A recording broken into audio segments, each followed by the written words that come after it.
দেখতে পাচ্ছেন, কারেক্ট? তো আশা করি আপনারা জানেন চারটি প্রামাণিক পরম্পরা কি। একটু হাত উঠিয়ে বলুন, চারটে প্রামাণিক পরম্পরা কি? না না না, ফট করে বলে দেবেন না, হাত ওঠান, সুস্থভাবে বলা হবে, বলুন মাতাজি। হ্যাঁ, গুরু পরম্পরা। চারটে পরম্পরা কি, প্রামাণিক পরম্পরা কি? প্রশ্নটা বুঝেছেন? ইয়েস মাতাজি। আচ্ছা, প্রথম এক দুদিন কিছু মনে করবেন না, নাম, নিজের নাম বলে তারপরে যদি উত্তরটা দেন ভালো হয়, তাহলে আমরা বুঝে যাবো আস্তে আস্তে মাথায়। ইয়েস মাতাজি। শর্মিষ্ঠা মাতাজি বলুন। শ্রী সম্প্রদায়, কুমার সম্প্রদায়, সম্প্রদায়, যেটা আমরা রয়েছি, আর একটা হচ্ছে ভেরি নাইস, ঠিক আছে। এই চারটে প্রামাণিক পরম্পরা বা চারটে সম্প্রদায় প্রামাণিক সম্প্রদায় বলতে পারেন। তো ভগবান এই ভগবত জ্ঞান শ্রী মানে মা লক্ষ্মী বা লক্ষ্মী দেবীকে দিয়েছিলেন, তার থেকে একটি পরম্পরা আছে। শ্রী সম্প্রদায়ের আচার্যকে রামানুজাচার্য। তারপর ব্রহ্ম সম্প্রদায়, ভগবান ব্রহ্মাজিকে জ্ঞান দিয়েছিলেন এই ভগবত জ্ঞান, আর সেই পরম্পরায় এটা আমরা দেখতে পাচ্ছি। ওনার এই ব্রহ্ম মধ্য গৌড়ীয় সম্প্রদায়ের আচার্যকে প্রমুখ আচার্য মধ্য আচার্য, কারেক্ট। থার্ড, ভগবান এই দিব্য জ্ঞান মহাদেব রুদ্র ওনাকেও দিয়েছিলেন। ওনার থেকে যে সম্প্রদায় হয় সেটি রুদ্র সম্প্রদায়। রুদ্র সম্প্রদায় আচার্যকে প্রামাণিক আচার্য, আচার্য তো অনেক আছে, নিম্বার্ক আচার্য। এই রুদ্র সম্প্রদায় আপনারা দেখবেন যদি ওয়েস্ট ইন্ডিয়ায় যান, এদের খুব ভালো মানে বেশি প্রচার ওখানে হয়েছে। পুষ্টিমার্গ বলে, পুষ্টিমার্গ, বল্লভাচার্য সম্প্রদায়। এনাদের সম্প্রদায়, এনারা মহাপ্রভু বল্লভাচার্যকে মানেন, বল্লভাচার্যকে মহাপ্রভু বলেন। এনাদের মূল বিগ্রহ হচ্ছে যে বিগ্রহ মাধবাচার্যের, মাধবেন্দ্রপুরীর যে বিগ্রহ ছিল গোপালজি, যে গোবর্ধন উপর থেকে পরবর্তীকালে বল্লভাচার্য নিয়ে গেছেন কোথায়, নাথদুয়ারা, শ্রীনাথজি। তো সেই গোপাল বিগ্রহই আমাদের মেন পূজিত বিগ্রহ। উদয়পুর থেকে উপরে নাথদুয়ারা গিয়ে দেখতে পারেন, দর্শন করতে পারেন। তো এটা হচ্ছে পুষ্টিমার্গ বা রুদ্র সম্প্রদায়। মেন আচার্যকে নিম্বার্ক আচার্য। আর ওনারা মানে যেমন আমরা গৌরাঙ্গ মহাপ্রভুকে ভগবান রূপে মানি, ওনারা বল্লভাচার্যকে ভগবানের অবতার রূপে মানেন। একটু জানা উচিত অন্তত অন্যদের কি অন্যরা সম্প্রদায় কি করে। তো এই জিনিসটা হচ্ছে পুষ্টিমার্গী, ওনাদের পুষ্টিমার্গী বলে। ওনারা ওখানে রাধারানীর শ্রেষ্ঠটা তো নেই, ওই জন্য দেখবেন গোপালজিকে পূজা করেন। কখনো যদি আপনারা গোবর্ধন পরিক্রমা করেন, গোবর্ধন থেকে একটু দূরে হচ্ছে চন্দ্র সরোবর। কেউ গেছেন এখানে চন্দ্র সরোবরে? আচ্ছা, তো চন্দ্র সরোবরে ওখানে সুরদাসজির ভজনস্থলী আছে। ওখানে ওটা পুষ্টিমার্গের একদম হেডকোয়ার্টার বলতে গেলে, সবাই ওখানে আসে। এই হচ্ছে রুদ্র সম্প্রদায়। এই যদি কখনো শরৎ পূর্ণিমা, সবচেয়ে বেশি ভিড়, শরৎ পূর্ণিমার রাত্রে ওই চন্দ্র সরোবরে সব পুষ্টিমার্গীরা তাদের লাড্ডু গোপাল নিয়ে আসবে, হাজার হাজার লোক সব আসবে। আর একটা স্থান আছে রাসস্থলী, ওখানে চন্দ্রমা একদম ঠিক ওই একটা এই সময়ে একদম ওর উপরে চলে আসে, আর পুরো ফোকাস একদম, যেমন একটা এটা বুঝতে সব লাইট অফ করে যদি একটা লাইট জ্বালাই তো একদম যেমন আমার ল্যাপটপের উপর পড়বে, ঠিক ওরকম অসাধারণ। যদি পারেন কখনো যাবেন, দর্শন করবেন চন্দ্র সরোবরে রাস পূর্ণিমার রাত্রে। আর চতুর্থ সম্প্রদায় কি প্রামাণিক? কুমার সম্প্রদায়। কুমার সম্প্রদায় ইউজুয়ালি এটা অলমোস্ট নন এক্সিস্টেন্ট, কারণ কি সবাই মানে লুপ্ত বলতে গেলে, ইনস্টিটিউশন ভালো করে চালাতে পারেনি আগে। এটা আপনার নর্থ ইন্ডিয়ায় খুব ভালো প্রচার হয়েছিল চতুষ্কুমারকে যখন ভগবান এই জ্ঞান দেয়, তাদের থেকে যে পরম্পরা, তাদের থেকে যে সম্প্রদায়, সেটা হচ্ছে কুমার সম্প্রদায়। আর এনাদের প্রমুখ আচার্যকে সম্প্রদায় আচার্য বিষ্ণু স্বামী। ওকে, ক্লিয়ার?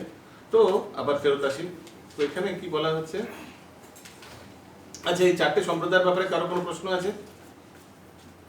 আমাদের সম্প্রদায় মধ্য সম্প্রদায়, ব্রহ্ম সম্প্রদায়, কিন্তু ব্রহ্ম মধ্য গৌড়ীয় এই জিনিসটা বলার কেন প্রয়োজন? কেন প্রয়োজন? তো ব্রহ্মা থেকে এসে বলে ব্রহ্ম সম্প্রদায়, সেটা বললেই তো হয়, সেটা বললেই তো হয়।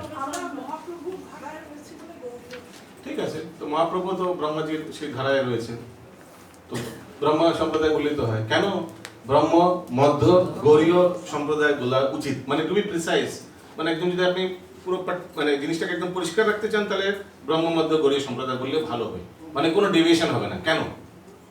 প্রশ্নটা যদি বোঝা থাকে তাহলে হাত ওঠান, উত্তর রেডি থাকে। খুবই সহজ প্রশ্ন, ভেরি কমন। কারণ কি অনেকগুলো শাখা বেরিয়েছে, ব্রহ্ম মধ্য মধ্য থেকে মানে মধ্যাচার্য থেকে অনেক শাখা, সেই শাখা থেকে একটা শাখা যেটা গৌরাঙ্গ মহাপ্রভু এসেছেন, আবার গৌরাঙ্গ সেই শাখার কথা বলা হচ্ছে, সেটাতে ইসকন আমরা গৌড়ীয় মঠ এনারা আছি। ওই জন্য এই জিনিসটা বললে প্রিসাইজ হওয়া যায়। যেমন ধরুন আপনি পুরীতে যাচ্ছেন, তো দেখবেন ঠিক ঘন্টা দুয়েকের পর খড়গপুর আসে, ট্রেনে আসে না, খড়গপুর 2 ঘন্টার মধ্যেই আসে। তো ভায়া খড়গপুর, কেন? খড়গপুর থেকে তো আরো অনেক, খড়গপুর জাংশন, ওখান থেকে অনেকগুলো লাইন, একটা লাইন চলে গেছে, ওই ভুল লাইন ধরলে কোথায় চলে যাবেন? তো আপনাকে সেই লাইনটা ধরতে হবে, মানে যে পাইলট ট্রেনের তাকে সেই লাইনটা ধরতে হবে যে খড়গপুর থেকে যে লাইনটা পুরীর দিকে যাচ্ছে। ঠিক তেমনই ব্রহ্মাজির থেকে অনেকগুলো লাইন আছে, কিন্তু আপনি মধ্যাচার্য, ঠিক আছে, মধ্যাচার্য থেকে অনেকগুলো লাইন আছে, তো কোন লাইনটা আপনি কথা, আমরা কোন লাইনে আছি? হ্যাঁ, যেটা গৌরাঙ্গ মহাপ্রভু যে লাইন থেকে এসছেন সেই লাইনে আমরা আছি। তো ইটস ভেরি ইম্পর্টেন্ট যে আমরা বলি ব্রহ্ম মধ্য গৌড়ীয় সম্প্রদায়, নাহলে অনেকগুলো শাখা প্রশাখা আছে। আপনারা যদি চৈতন্য চরিতামৃত পাঠ করেন তো দেখবেন প্রথমে মঙ্গলাচরণ আছে, বস্তু নিরূপণ এগুলো, তারপর শাখা প্রশাখাগুলো দেওয়া আছে। প্রথম 12 অধ্যায়ে চৈতন্য চরিতামৃতের আদি লীলায় 17 অধ্যায় আছে। প্রথম 12 অধ্যায়ের মধ্যে 9, 10, 11, 12 খুব সম্ভবত চৈতন্য মহাপ্রভু শাখা প্রশাখা, নিত্যানন্দ প্রভু শাখা প্রশাখা, অদ্বৈত আচার্য প্রভু শাখা প্রশাখা, এগুলো সব দেওয়া আছে। তো সব শাখা প্রশাখাগুলো দেওয়া আছে, মানে এনাদের থেকে কিন্তু অনেক প্রচার হয়েছে, যে অনেকগুলো বাইফরকেশন হয়ে গেছে। ওই জন্যই আমাদের এই জিনিসটা জানা খুব দরকার যে আমরা কোন শাখা প্রশাখায় আছি। কারণ কি এই এক একজনের থেকে অনেকগুলো শিষ্য বেরিয়েছে। মাধবেন্দ্রপুরীর অনেক শিষ্য ছিলেন, ঈশ্বরপুরীর অনেক শিষ্য ছিলেন, মহাপ্রভুর অনেক শিষ্য ছিলেন। ওনাদের মধ্যে রূপ গোস্বামী, এই যে লাইনটা আছে, ওনাদের শিষ্য, ওনার শিষ্য কৃষ্ণদাস কবিরাজ গোস্বামী আসলে নিত্যানন্দ প্রভু শিষ্য, মানে দীক্ষা গুরু। নরোত্তম দাস ঠাকুর, বিশ্বনাথ ঠাকুর, এই লাইনটা, এই লাইনের মধ্যে ইসকন আমরা আছি। তো এটা মনে রাখতে হবে। আরো যদি আপনারা ভালো করে এই গুরু পরম্পরা বা এই আমাদের ব্রহ্মমধ্য গুরু পরম্পরা শাখা প্রশাখা যদি জানতে চান, কখনো যদি পারেন শরৎ বোস রোডে আমাদের গীতা ভবন আছে, জানেন? গীতা ভবনের অফিসটায় যাবেন একবার, নিচে গ্রাউন্ড ফ্লোরে একটা অফিস আছে, অফিসে গিয়ে দেখবেন ওপরে কোনো এক ভক্ত পুরো সুন্দরভাবে পুরো গীতা ভবনের অফিসের দেওয়ালে, দেখেছেন কি আমি কি বলছি? হ্যাঁ, পুরো পরম্পরা সুন্দর করে পেন্টিং করে দেওয়া, লিখে দিয়ে নামটা পুরো দেওয়া আছে, যে কোথা থেকে কি কি শাখা প্রশাখা বেরিয়েছে। যদি আপনারা কখনো জানেন তো আমাদের একটা প্রপার্টি আছে ইসকনের লাইব্রেরি, ওটাকে আমরা বলি, এটা শিশু মঙ্গল হসপিটালের সামনে, জানেন তো? ওর উল্টো দিকে একটা গলির ভেতর দিয়ে যেতে হবে, গিয়ে একবার দেখবেন। ওকে, কারো কোনো প্রশ্ন আছে আমাদের এই সম্প্রদায়ের ব্যাপারে?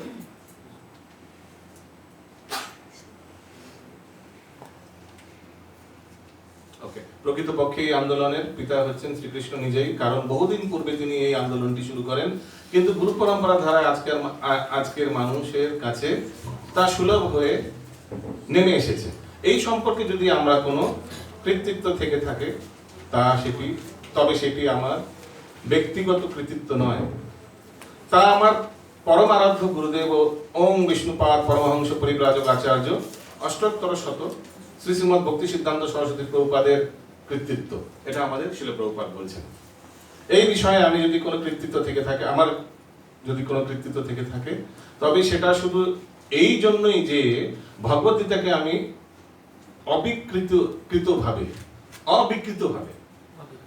নিবেদন করার চেষ্টা করছি, উইদাউট এনি ডেভিয়েশন। যেভাবে পরম্পরা বলে এসছে, যেভাবে যেই মুডে, যেই ধারায়, যেই জিনিসটা বোঝাতে চেষ্টা করছেন, সেই জিনিসটাকে আমি তুলে ধরেছি, আর সেটাই আমি আমার তাৎপর্যে লিখেছি। এটাই প্রভুপাদ বলতে চাইছেন। কোনো চেঞ্জ, কোনো নিজের পার্সোনাল নাথিং, যেটা যেভাবে দিয়েছেন গুরু পরম্পরার ধারায়, হ্যাঁ, যেন ডেভিয়েশন না হয়, ওইভাবে দিয়ে এসছে। যেমন ধরুন, এই কখনো আপনারা চাইনিজ বিস্পার খেলেছেন? জানি না, সময় হলে খেলতে পারি আজকে আমরা। চাইনিজ বিস্পার খেলেছেন? এই গেমটা খেলেছেন কখনো? ওকে, তো জাস্ট একটা বিশ্লেষণ হলে খুব ভালো হবে জিনিসটা। আমি আপনাকে একটা কানে কথা বলবো, আপনি ওনাকে বলবেন, আপনি ওনাকে বলবেন, আর উনি আমাকে বলবেন, ঠিক আছে? আসুন।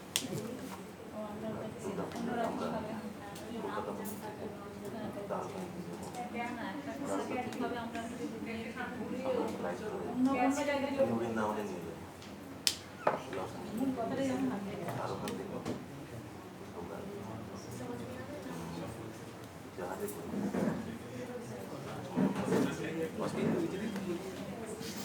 যেটা আমি আপনাকে বললাম ওটা ওনাকে বললাম। কেন এই জিনিসটা বললে না, পুরো এই ডেভিয়েশন যে বিকৃতি কোথা থেকে হয়, মানে ডেভিয়েশন কোথা থেকে হয় এটা বুঝে যাবে এই এই ছোট এক্সারসাইজ থেকে। ওনাকে বলুন তত্ত্ব নৃসিংহ প্রভু নাম ভুলে গেলাম, পরম পরম পুরুষ প্রভু স্যার। আপনি দেখবেন যখন ঘুরে যখন আসছে আমার, তখন জিনিসটা কিভাবে ডেভিয়েশন হবে দেখবেন। বলুন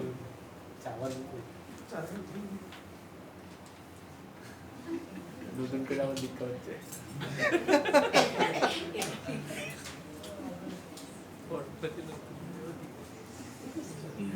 আরেকটা জিনিস বলছি, যারা যত দূরে থাকবেন তারা তত বঞ্চিত থাকবেন ক্লাস ডিসকাশন থেকে। সবচেয়ে ভালো হয় সামনে সামনে বসে, দেখা যায় জায়গা ফাঁকা কিন্তু তাও লোকে পেছনে বসে আছে।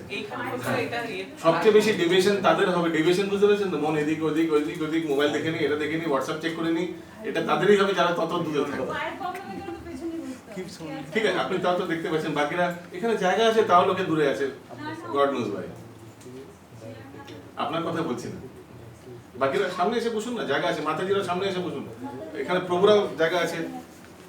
প্রভুরা তো সবচেয়ে ভালো। আমরা কি করি, যখন প্রচন্ড ভিড় থাকে তাও আমরা চলে যাই ভেতরে, গিয়ে কারো কোলে বসে যাই প্রভুদের, তখন সে একটু পর করে উফ কোথা থেকে চলে এসছে, ঠিক জায়গা হয়ে যায়। খেয়াল করেছেন? ওকে, শুনেছেন?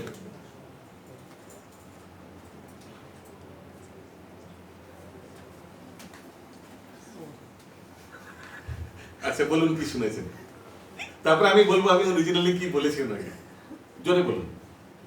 এখানে আমরা কলকাতা মন্দির থেকে দ্বারকায় যাব, দ্বারকা থেকে ম্যাচলেস যাব, ম্যাচলেস থেকে আবার দ্বারকায় যাব। আরে কিছুটা দেখেছেন, বুঝতে পারছেন কিভাবে ডিভিশন হয়। তো আমি বলেছিলাম যে আমরা এবার পুজোর ছুটিতে আমরা দ্বারকা যাব কলকাতা মন্দির থেকে, ওখান থেকে ফ্লাইটে করে আমরা যাব নিউ বৃন্দাবন। ওটা হচ্ছে আমেরিকা যে নিউ বৃন্দাবন আছে সেখানে যাব, ওখান থেকে ফিরে আসার সময় আমরা জাহাজে করে অস্ট্রেলিয়া যাব, এটাই বলেছিলাম। কিন্তু দেখুন কিভাবে জিনিসটা ডিস্টরশন হয়েছে। এবং পরম্পরা প্রাপ্তম ইমম রাজর্ষয় বিদু সকালীনা মাহাতা যোগ নষ্ট পরান্ত। তো আপনি বুঝতে পারছেন এই তিনটে সেন্টেন্স যদি এইভাবে ডাইভার্ট হতে পারে, পুরো শাস্ত্র তত্ত্ব কিভাবে ডাইভার্ট হয়ে যায় যখন এটা পরম্পরার ধারায় চলতে থাকে। আরেকটা উদাহরণ দিচ্ছি, যদিও এটা হয়তো কারোর হজম হবে না, কিন্তু এই সিদ্ধান্তটাকে বোঝানোর জন্য আমরা যখন পানিহাটি মন্দিরে আমরা কীর্তন করতাম, কীর্তন করতে করতে আমরা অনেক কিছু অ্যাড করতাম কীর্তনে, যেমন গৌরাঙ্গেরা, এটা তো তাও আছে, কয়টা কয়টা কীর্তনে এক্সট্রা লাইন আমরা দিই না, যেমন গৌরার্থী কীর্তনটা, গৌরার্থী কীর্তনে কয়টা এক্সট্রা কীর্তন। তো আমাদের টেম্পল প্রেসিডেন্ট খুব মালুম করতেন, কেন তুমি অ্যাড করছো? ভক্তিবিনোদ ঠাকুর তো অ্যাড করেনি, ভক্তিবিনোদ ঠাকুর তো অ্যাড করেনি, দেখো কোথায় অ্যাড করেছে, নামাটা করেছে দেখো কোথায় অ্যাড করেছে, ভক্তিবিনোদ সঞ্চালনে দেখো কোথায় অ্যাড করেছে, তুমি কেন অ্যাড করছো? Why you are adding? Rupa তো অ্যাড করেনি কখনো, কেন? कारण कि এই টুকটাক ছোট ছোট বল প্রভু क्या फर्क पड़ता है, छोटा ही डेविएशन है क्या फर्क पड़ता है।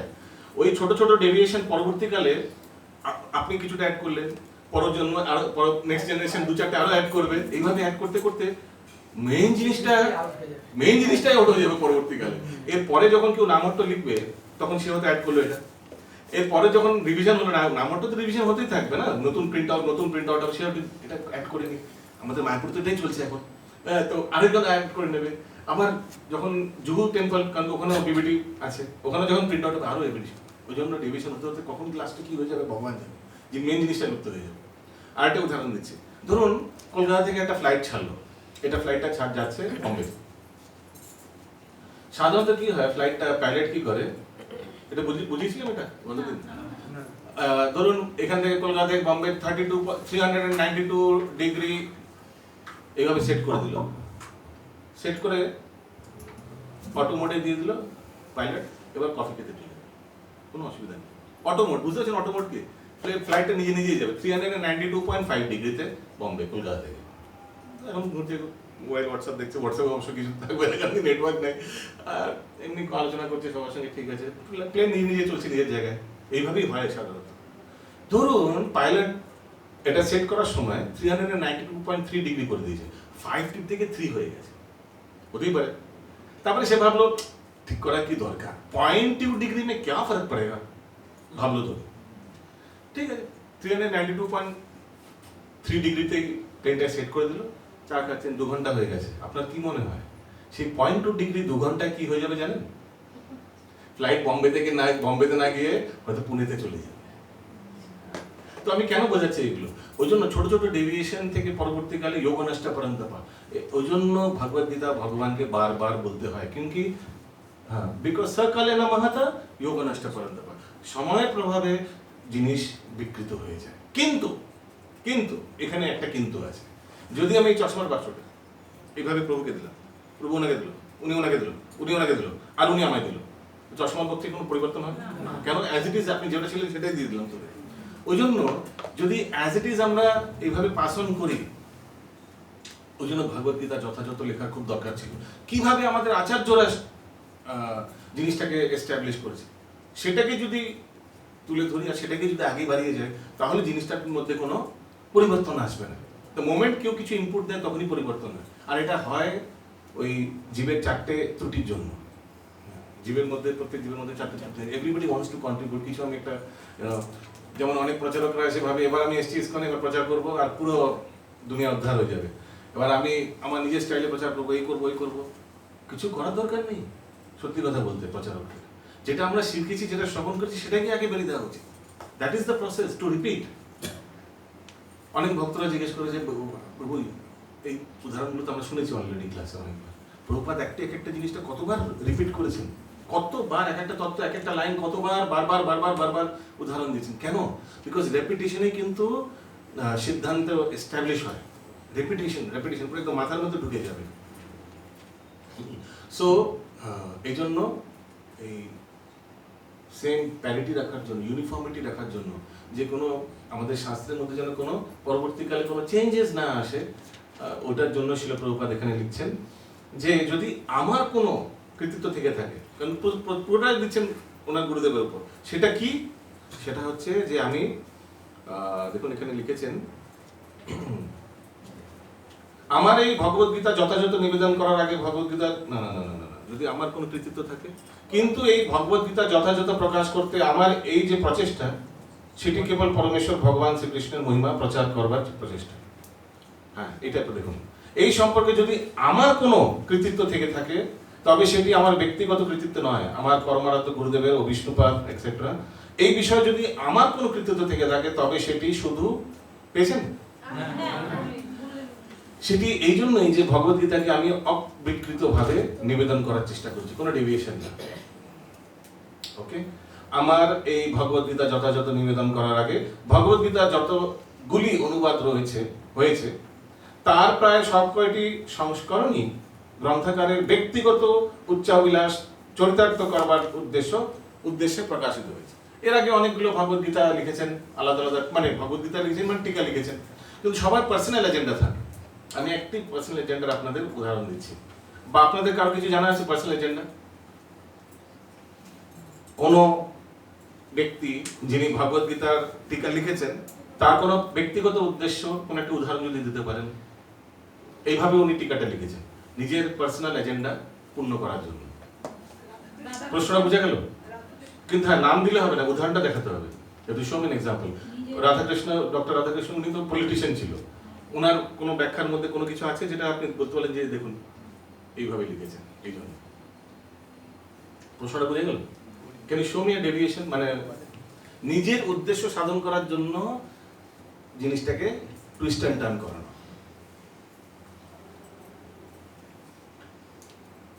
কারো কোনো উদাহরণ আছে? ওকে, তো আমরা শুনেছি কর্ম কিয়ে যা ফল কি আশা মত কর, কর্মণ্য ভাধিকার হস্তে মা ফলেষু কদাচন, কর্ম করে যাও, ফলের আশা করো না। তো ম্যানেজমেন্ট গুরু আছে অনেক, যারা এই ভগবদ গীতার উপর প্রবচন দেন আর টিকাও লিখেছেন, কমেন্ট্রিও লিখেছেন। একজন আছেন ডক্টর অরিন্দম চৌধুরী, আমি জানি ওনাকে পার্সোনালি, কারণ কি একসময় IIPM বলে একটা ইনস্টিটিউশন ছিল, সেটা উনি চালাতেন, আর পরবর্তীকালে উনি ভগবদ গীতার উপর ব্যাখ্যা করাটা শুরু করে দিয়েছেন। তো উনি এই শ্লোকের অনুবাদে কি লিখেছেন যে এই শ্লোকটাকে আমরা নিজেদের ব্যবহারিক কাজে আপনার নিজেদের ব্যবসায় এটা ইউজ করতে পারি। ম্যানেজমেন্ট গুরু ছিল, তো ওনার কথাবার্তা সবসময় প্র্যাকটিক্যাল অ্যাপ্লিকেশনই হবে। উনি বলছেন এটা আমরা বোঝাতে পারি যে যখন কখনো যদি স্যালারি হাইকের জন্য স্টাফ লেবাররা খুব ঝামেলা করে হাঙ্গামা করে, তখন আমরা বলতে পারি যে ম্যানেজমেন্ট বলবে কর্ম কিয়ে যা ফল কি আশা মত কর। না না, এবার বোনাস দিতে হবে, 10 বছর হয়ে গেছে আপনি বোনাস দেননি পুজোর সময়। আরে ভগবান ভগবত গীতায় বলছে কর্ম কিয়ে যা ফল কি আশা মত কর, কর্ম বাধিকার আসতে মা ফলি শুকনা। তো দেখুন ওই সেই জিনিসটাকে তুলে ধরছে নিজের উদ্দেশ্য পূর্ণ করার, মানে সাধন করার জন্য। সো তো এটাকে কি এইভাবে নেওয়া উচিত, কারণ কি যে ফলকে আসে মত না? কেন? কারণ কি আমরা যদি আগে পিছে দেখি শ্লোকগুলোর আগে পিছে ভগবান কিসের ব্যাপারে বলছে, কর্ম কি সেটাকে ডিফাইন করেছে, কর্ম অকর্ম বিকর্ম এইগুলোকে ডিফাইন করেছে। তো যদি আইসোলেশনে কোন একটা জিনিস নেওয়া হয় তো সেভাবে নেবেন, কারণ কি তাদের পার্সোনাল এজেন্ডা পূর্ণ করার জন্য। ওকে, আগে হ্যাঁ যেটা আপনাদের সুবিধা। বা একটা কাজ করুন না, ফ্ল্যাটটা আপনার দিকে বলে হয়তো ঠান্ডা লাগছে, নামিয়ে দিন, তাহলে কোনো ঠান্ডা লাগানোর প্রবলেম নেই তো, একটু নামিয়ে দিলে ভালো হয়। ওই তো না না, এত বড় রুম, দুটো এসি, এসি তো লাগবে। একটা কাজ করুন না, ফ্ল্যাটটা নামিয়ে দিন বা উঠিয়ে দিন, বা ওটা করে দিন, কি বলে ওটাকে, সুইং করে দিন। সুইং করাই আছে, তাহলে একটা জায়গায় স্টপ করে দিন, যখন আপনার দিকে আসছে না স্টপ করে দিন। বা আপনি একটু আগে চলে আসুন না, এইদিকে চলে আসুন, এই জায়গাটা ফাঁকা, তাহলে এদিকে এসি। ও এদিকেও আসতে পারেন, একটু পেছন করে দিন, ব্যাগটা সরিয়ে দিন, এদিকে চলে আসুন, এদিকে চলে আসুন, ফাঁকা আছে, চলে আসুন। 1.5 ঘন্টা পর আইসক্রিম হয়ে যাবে, নিচে বলে এখানে চলে আসুন।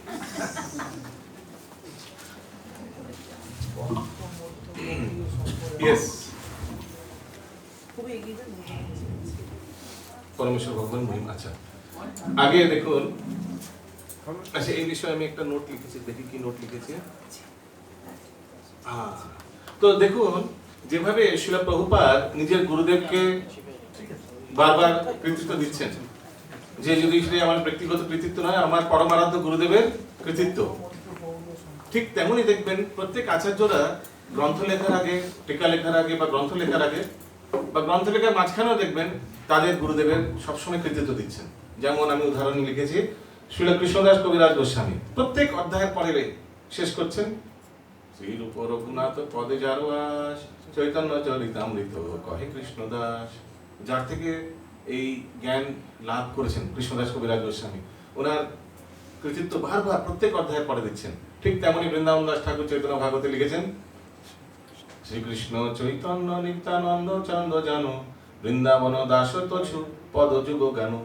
প্রত্যেক দেখবেন চৈতন্য ভাগবতের অধ্যায়ের পরে লাস্টের দিকে লিখে দিয়েছে।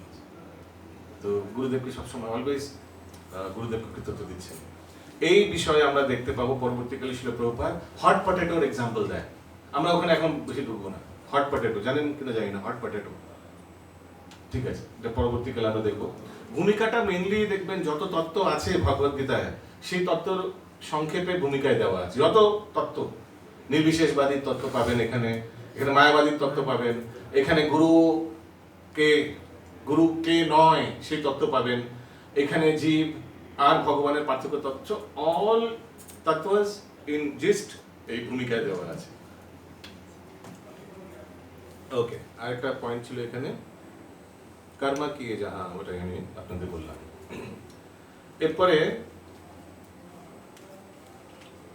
মায়াবাদীর ভাষ্য শুনলে সর্বনাশ। তো এই জিনিসটার ব্যাপারে একটু, ভগবত গীতার উপর এই ধরনের অপ্রামাণিক ভাষ্যগুলিকে বলা হয় মায়াবাদী ভাষ্য। মায়াবাদী ভাষ্য, মায়াবাদী ভাষ্য, যারা মায়ায় আচ্ছন্ন তারা যদি ভগবত গীতার উপর কমেন্ট্রি লেখে তো এরকম মায়াবাদী ভাষ্য হবেই হবে। এবং শ্রী চৈতন্য মহাপ্রভু আমাদের এই সমস্ত পাষণ্ডীগুলি সম্বন্ধে সাবধান করে দিয়ে স্পষ্টভাবে বলেছেন যে মায়াবাদী ভাষ্য শুনিলে হয় সর্বনাশ। তো ওই জন্য আমাদের এরকম ভাষ্যের থেকে দূরে থাকতে হবে। তো এই বিষয়ে ছোট্ট একটি ভিডিও ক্লিপ আছে, আপনি দেখতে পারেন। সার্বভৌম ভট্টাচার্য মহাপ্রভুকে বেদান্ত শিক্ষা দেওয়ার জন্য ঠিক করেছিলেন যে আমি এই সন্ন্যাসীকে বেদান্ত শিক্ষা প্রদান করব, কিন্তু মহাপ্রভুর স্টাইল ছিল চুপচাপ শুনবেন। পরবর্তীকালে হঠাৎ করে মহাপ্রভু একটা এমন বম ফেলবেন 7 দিন পর, একদম ঝটকার মতো, তো দেখবো আমরা কিভাবে মহাপ্রভু এই জিনিসটা প্রতিপন্ন করছেন যে মায়াবাদীর ভাষ্য শুনলে সর্বনাশ হয়। মহাপ্রভু একদম এই মায়াবাদীর ভাষ্য থেকে সব ভক্তদের দূরে থাকতে বলেছেন। এর উদাহরণ আমরা চৈতন্য চরিতামৃতে পাই যে অদ্বৈত আচার্য মহাপ্রভুর কৃপা লাভের জন্য ওনাকে ওনাকে রাগিয়ে দেওয়ার জন্য ইচ্ছে করে মায়াবাদ প্রচার করতেন। পরবর্তীকালে মহাপ্রভু গিয়ে ওনাকে বেধড়ক পেটায় এবং সীতা দেবী ওনাকে বলতে আরে আমার বুড়া মারা যাবে আরে বেরোনো ভাবে। কিন্তু অদ্বৈত আচার্য প্রভু আসলে এটা করেছিলেন মহাপ্রভুর কৃপা লাভের জন্য। ঠিক তেমনি মহাপ্রকাশ লীলার সময় গৌরাঙ্গ মহাপ্রভু মুকুন্দকে কৃপা দেননি, প্রথমে দেননি। কেন? বলেছিলেন মুকুন্দ নানা ঘাটে জল খায়, এখানে ওখানে ওই জন্য ওকে কৃপা করেননি। পরবর্তীকালে আমরা জানি কিভাবে তাকে কৃপা করেছিলেন। ঠিক তেমনি সার্বভৌম ভট্টাচার্যকে মহাপ্রভু কিভাবে কৃপা করেন সংক্ষেপে দেখতে পারেন। 7 দিন শ্রবণ করানোর পর সব টিচারই চায় যে আমি যা যা বললাম ক্লাসে শেষে বুঝতে পেরেছো তো, সারাদিন 2 ঘন্টা পড়ালাম কিছু বুঝতে পেরেছেন তো? ঠিক সার্বভৌম ভট্টাচার্য 7 দিন পর জিজ্ঞেস করছেন, একটি কথা আমি তোমাকে জিজ্ঞাসা করি, আদেশ করো। আর 7 দিন যাবত তুমি আমার কাছে নিয়মিত পাঠ গ্রহণ করো, কিন্তু এর মধ্যে একটি প্রশ্ন তুমি উত্থাপন করো, মহামৌনীর মতো বসে আছো। এর অর্থ নীরবে শুনছিলেন তা সব, কিন্তু আমি যে ব্যাখ্যা করলো তা তোমার হৃদয়ঙ্গম হলো কিনা, আমি যা পাঠ দিলুম তা তুমি বুঝতে পারলে কিনা সেটা তো আমার জানা দরকার। যে হ্যাঁ, আমাদের কাছে প্রাঞ্জল ব্যাখ্যা অপূর্ব ব্যাখ্যা, এটা হচ্ছে সব ওনারই শিষ্যরা। তো এই মায়াবাদী শঙ্করাচার্যের প্রাঞ্জল ব্যাখ্যা বলা হয়। ওই পাখাগুলো একটু অফ করলে ভালো হয়। বেদান্তের সব জটিলতা আপনার ব্যাখ্যায় একেবারে সরল হয়ে গেছে। সন্ন্যাসী তোমারও কি ওই মত? না, আপনার বেদান্ত ব্যাখ্যা কিছুই আমার বোধগম্য হয়। আপনার ব্যাখ্যা ভুল। আমার ব্যাখ্যা ভুল? জানো যে আমি সার্বভৌম ভট্টাচার্য সারা ভারতকে শিক্ষা দিয়েছি বেদান্ত। ভুল শিক্ষা দিয়েছি সার্বভৌম, বেদান্তের সারমর্ম তোমার কিছুই উপলব্ধি হয়। তুমি মায়াবাদী, তাই বেদান্তের অপব্যাখ্যা করে স্বয়ং ঈশ্বরকে অস্বীকার করেছে। তো এইভাবে আমরা দেখতে পাই কিভাবে ভগবান গৌরাঙ্গ মহাপ্রভু এই মায়াবাদী ব্যাখ্যাকে সবসময় খণ্ডন তিরস্কার জন্য একদম ওয়াজ অলওয়েজ রেডি। ঠিক তেমনি ওনার পরম্পরায় শিল ভক্তি সিদ্ধান্ত সরস্বতী প্রভুপাদ আমরা দেখতে পাই কিভাবে এই মায়াবাদ, অপসম্প্রদায়, আউল বাউল এরি সখাবৃন্দ 13 অপসম্প্রদায়কে খণ্ডন করার জন্য কত উনি আন্দোলন করেছেন। পরবর্তীকালে ওনাকে হত্যা করার জন্য এই অপসম্প্রদায়গুলি অনেক চেষ্টা করেছেন। ইনফ্যাক্ট একবার তো ওই একদম ঠিকই হয়ে গেছিল ওনাকে ওই দিন হত্যা করবেন। তো পরবর্তীকালে ওনার এক শিষ্য কেশব মহারাজ মনে হয় ওই ড্রেস চেঞ্জ করে কিভাবে ওনাকে ঠিক বার করিয়ে দিয়েছিলেন ওখান থেকে। আর তেমনি আমরা দেখতে পাই শিল প্রভুপাদও ওনার তাৎপর্য কতবার মায়াবাদের বিরুদ্ধে লিখছেন। আমি প্রথমে ভাবছিলাম প্রভুপাদ এত মায়াবাদ এত কোথায় মায়াবাদ দেখতে পাই আমরা, কিন্তু যতদিন যাবে তত একটু অজপাড়াগা একটু দিকে গেলে আরো ভালো করে এইগুলো দেখতে পাবেন। কলকাতা শহরের মাঝখানে কর্মী দেখতে পাবেন। মায়াবাদ দেখতে হলে একটু মফস্বলের দিকে গেলে আরো ভালো স্পষ্টভাবে, অপসম্প্রদায়গুলো দেখতে হলে একটু গ্রামের দিকে আরো ভালোভাবে দেখতে পাবেন।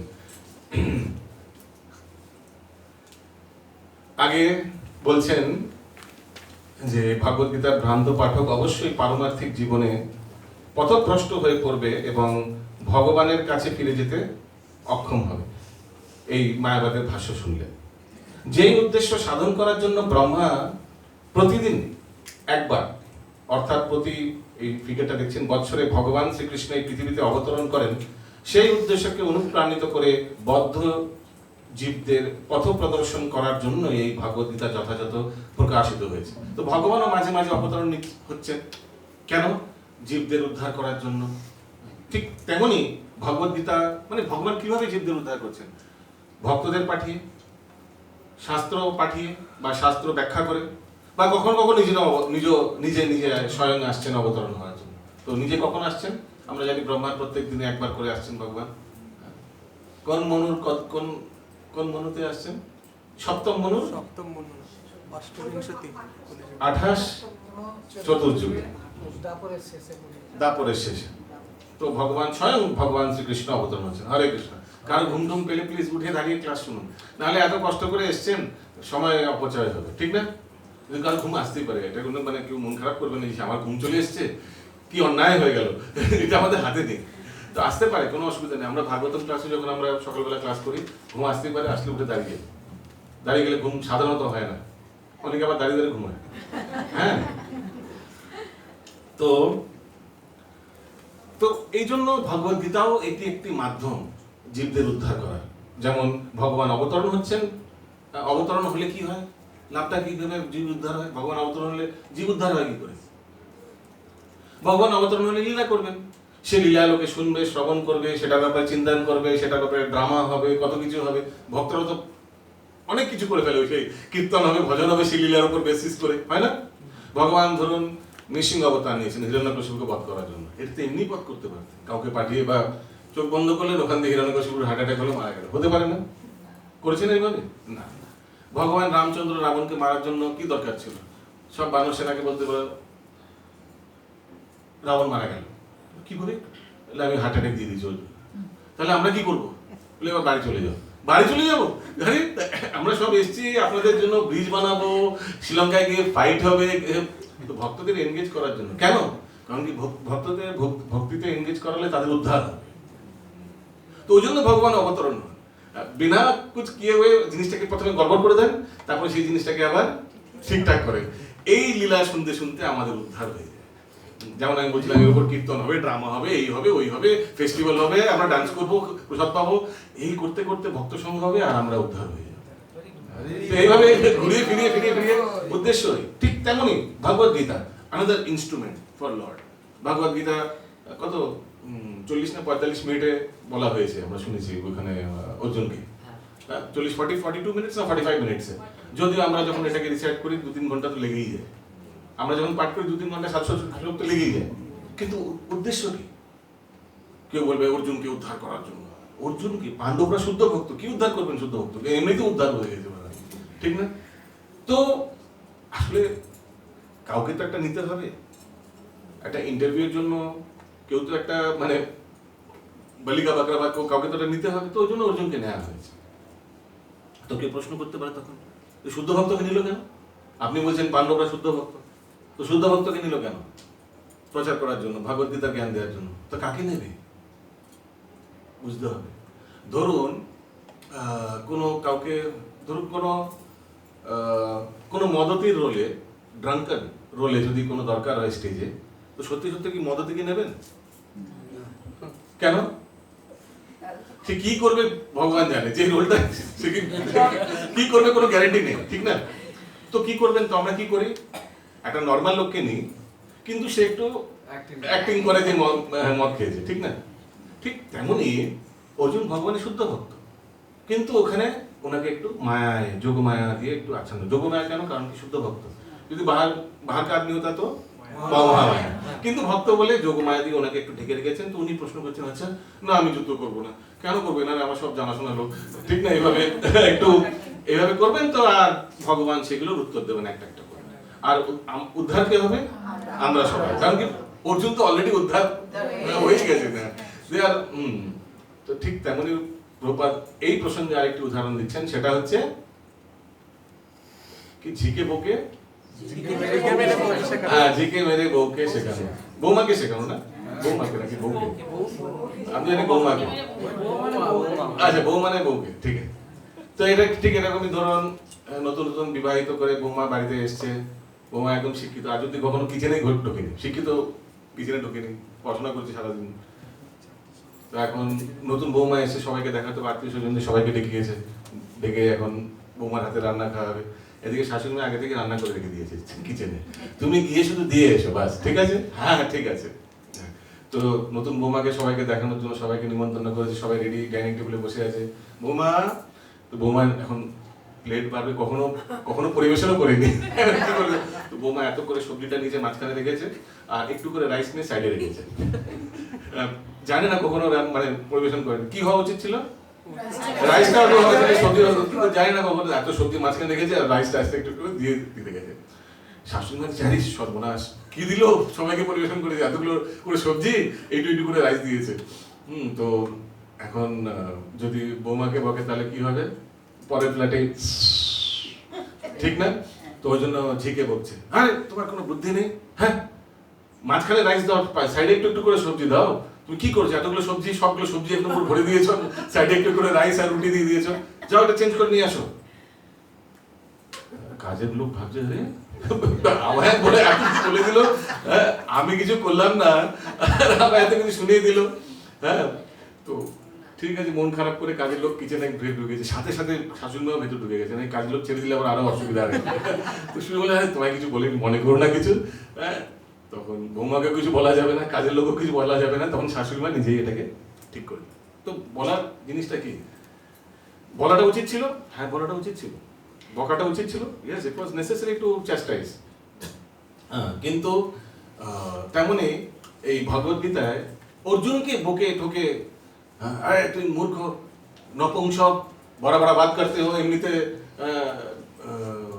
তুমি একটা যুদ্ধ মানে এখান থেকে ভয় পাচ্ছ এক্সেট্রা। তো এইভাবে বকে শিক্ষাটা কিন্তু আমাদের দিচ্ছে। তো অর্জুন হচ্ছে কার মতো? অর্জুন হচ্ছে বৌমার মতো, ভগবান হচ্ছেন শাশুড়ি মা, ঠিক আছে? কিন্তু উদ্দেশ্য হচ্ছে আমাদের শিক্ষা দেওয়ার জন্য। অর্জুন হচ্ছে জিয়ের মতো, সরি বৌমা আমরা, ঠিক ঠিক আছে। তো আমাদের এই শিক্ষা দেওয়ার জন্যই ভগবান একজন শুদ্ধ ভক্তকে মহাচ্ছন্ন করে রেখেছেন, সেটি হচ্ছে অর্জুন। ক্লিয়ার না? তো ওই জন্য কখনো যেন কেউ না ভাবে যে বেচারা অর্জুন বদ্ধজীব, কিছু জানে না, মানে আহারে এরকম না ভাবে। ইয়েস, কেউ উচ্চস্বরে পড়ুন, উচ্চস্বরে শ্রীকৃষ্ণের শ্রীকৃষ্ণের ইচ্ছের কথা উল্লেখ না করে ভগবদ্গীতার ব্যাখ্যা করা সবচেয়ে গর্হিত অপরাধ। এই অপরাধ থেকে রক্ষা পেতে হলে শ্রীকৃষ্ণকে পরমেশ্বর ভগবান বলে জানতে হবে। ঠিক যেভাবে ভগবান শ্রীকৃষ্ণের প্রথম শিষ্য অর্জুন তাকে প্রত্যক্ষভাবে জেনেছে। ভগবদ্গীতাকে তো ভগবান শ্রীকৃষ্ণ এই জিনিসটা ফিক্সড করে ঢুকলে ভালো, না হলে এটা যদি মাথায় অ্যাম্বিগুইটি থেকে থাকে না, আপনি জিনিসটা উপলব্ধি করতে পারবেন না। যেমন এই ভক্তি ল্যাডারে প্রথম স্টেপ কি জানেন? ভক্তি ল্যাডার জানেন কি? অধো শ্রদ্ধা তত সাধু সঙ্গ তত ভজন ক্রিয়া তত। তো এই ভক্তি ল্যাডারের ফার্স্ট স্টেজ কি? শ্রদ্ধা। সো এটা ফিক্সড, একটু শ্রদ্ধা হতেই হবে। আপনি ভগবদ্গীতা পড়বেন, আর যদি ভগবান যিনি বক্তা তার উপর যদি শ্রদ্ধা না থাকে, if you don't consider him to be God, আর ভগবদ্গীতায় ঢুকে গেলেন, সারাক্ষণ ডাউট করলেন, না না না না না ইনি না, ইনি না, ইনি না, ইনি ভগবান না, দেন আপনি এই জিনিসটাকে উপলব্ধি করতে পারবেন না। যেমন আমি আরেকটি উদাহরণ দিচ্ছি, ম্যাথসে কখনো সলভ করার জন্য আমরা কখনো লিখতাম না লেট এক্স বি 100, একটা হাইপোথেসিস করতাম, মনে আছে? একটা জিনিসটাকে ফিক্স ধরলাম, ওটা বেসিসে আমরা জিনিসটাকে সলভ করি। জানি না বোঝাতে পারছি কিনা? হ্যাঁ, ঠিক তেমনি ওয়ান মাস্ট হ্যাভ লিটল একটু শ্রদ্ধা থাকতে হবে ভগবান শ্রীকৃষ্ণের প্রতি। ঠিক আছে, ইনি ভগবান, ইনি এই ভগবদ্গীতার বক্তা, ইনি আমাদের বোঝাতে চাইছেন কিছু ভগবদ্গীতার বাণী দিয়ে, এই ভেবে তারপরে প্রবেশ করলে, ইফ ইউ হ্যাভ সাম শ্রদ্ধা ফর হিম, দেন জিনিসটাকে উপলব্ধি করতে পারেন। কিন্তু না হলে ভাববেন সবসময় যে ভগবানকে, কারণ কি ভগবান কিন্তু স্টার্টিং থেকে নিজেকে স্পষ্টভাবে বলেনি, মাঝে মাঝে পরবর্তীকালে বলেছেন মানা ভগবত ভক্ত মদ্যাজি মাম নমস্কুর, মাঝে মাঝে বলেছেন যে ময়ধ্যক্ষেণ প্রকৃতি সূয়তে সচরাচরম, আমার অধ্যক্ষতা, মাঝে মাঝে বলেছেন। পরবর্তীকালে তাও শেষের দিকে দেখবেন আরো বেশি করে বলেছেন, কারণ কি লোকে না হলে জিনিসটাকে ঠিক মতো নিতে পারবে না। ওই জন্য এখানে লেখা আছে যে ঠিক যেভাবে ভগবান শ্রীকৃষ্ণের প্রথম শিষ্য অর্জুন তাকে প্রত্যক্ষভাবে জেনেছিলেন, ওই জন্য একটা ভক্তকে নিয়ে এসে ভগবদ্গীতার ইন্টারভিউ করানো হয়েছে। না হলে কেউ অ্যাকসেপ্ট করবে না ভগবানকে বা শ্রীকৃষ্ণকে ভগবান রূপে, নোবডি উইল অ্যাকসেপ্ট। 2 ঘন্টার মধ্যে আমাদের 2-3 বছর লাগে জিনিসটাকে তার একটু একটা স্তরে আনতে, 2 ঘন্টার মধ্যে অর্জুন অ্যাকসেপ্ট করে আবার স্বর্ণাপন্ন হয়ে যাবে। দিস ইজ ওভার এক্সপেকটেশন একটা ব্যক্তির থেকে। ওই জন্য এখানে লেখা হয়েছে যে শ্রীকৃষ্ণ পরমেশ্বর ভগবান বলে জানতে হবে, ঠিক যেভাবে ভগবান শ্রীকৃষ্ণের প্রথম শিষ্য অর্জুন তাকে প্রত্যক্ষভাবে জেনেছিলেন। এখন প্রথম শিষ্য বলতে কেন বলেছেন প্রথম শিষ্য? কারণ কি অর্জুন থেকে একটি পরম্পরা শুরু হচ্ছে, ভগবান যাকে প্রথমে দিচ্ছেন সে একটা পরম্পরা শুরু, ওই জন্য প্রথম শিষ্য। যেমন ব্রহ্মা প্রথম শিষ্য ওনাকে বলা যেতে পারে, কেন? কারণ কি ওখান থেকে একটা পরম্পরা শুরু হচ্ছে।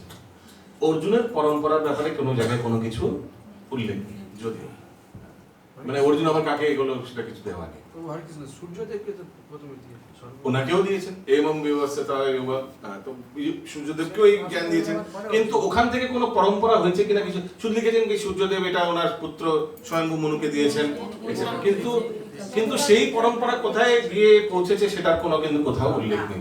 যেমন ব্রহ্মমধ্য পরম্পরার উল্লেখ দেওয়া আছে, এখন তো দিয়েছেন না, শ্রী সম্প্রদায়েরও উল্লেখ দেওয়া আছে ভাগবত গীতায়, ভাগবতমে দেখবেন শ্রী সম্প্রদায় এর এর এর এর এর এর এর এর পুরো দেওয়া আছে।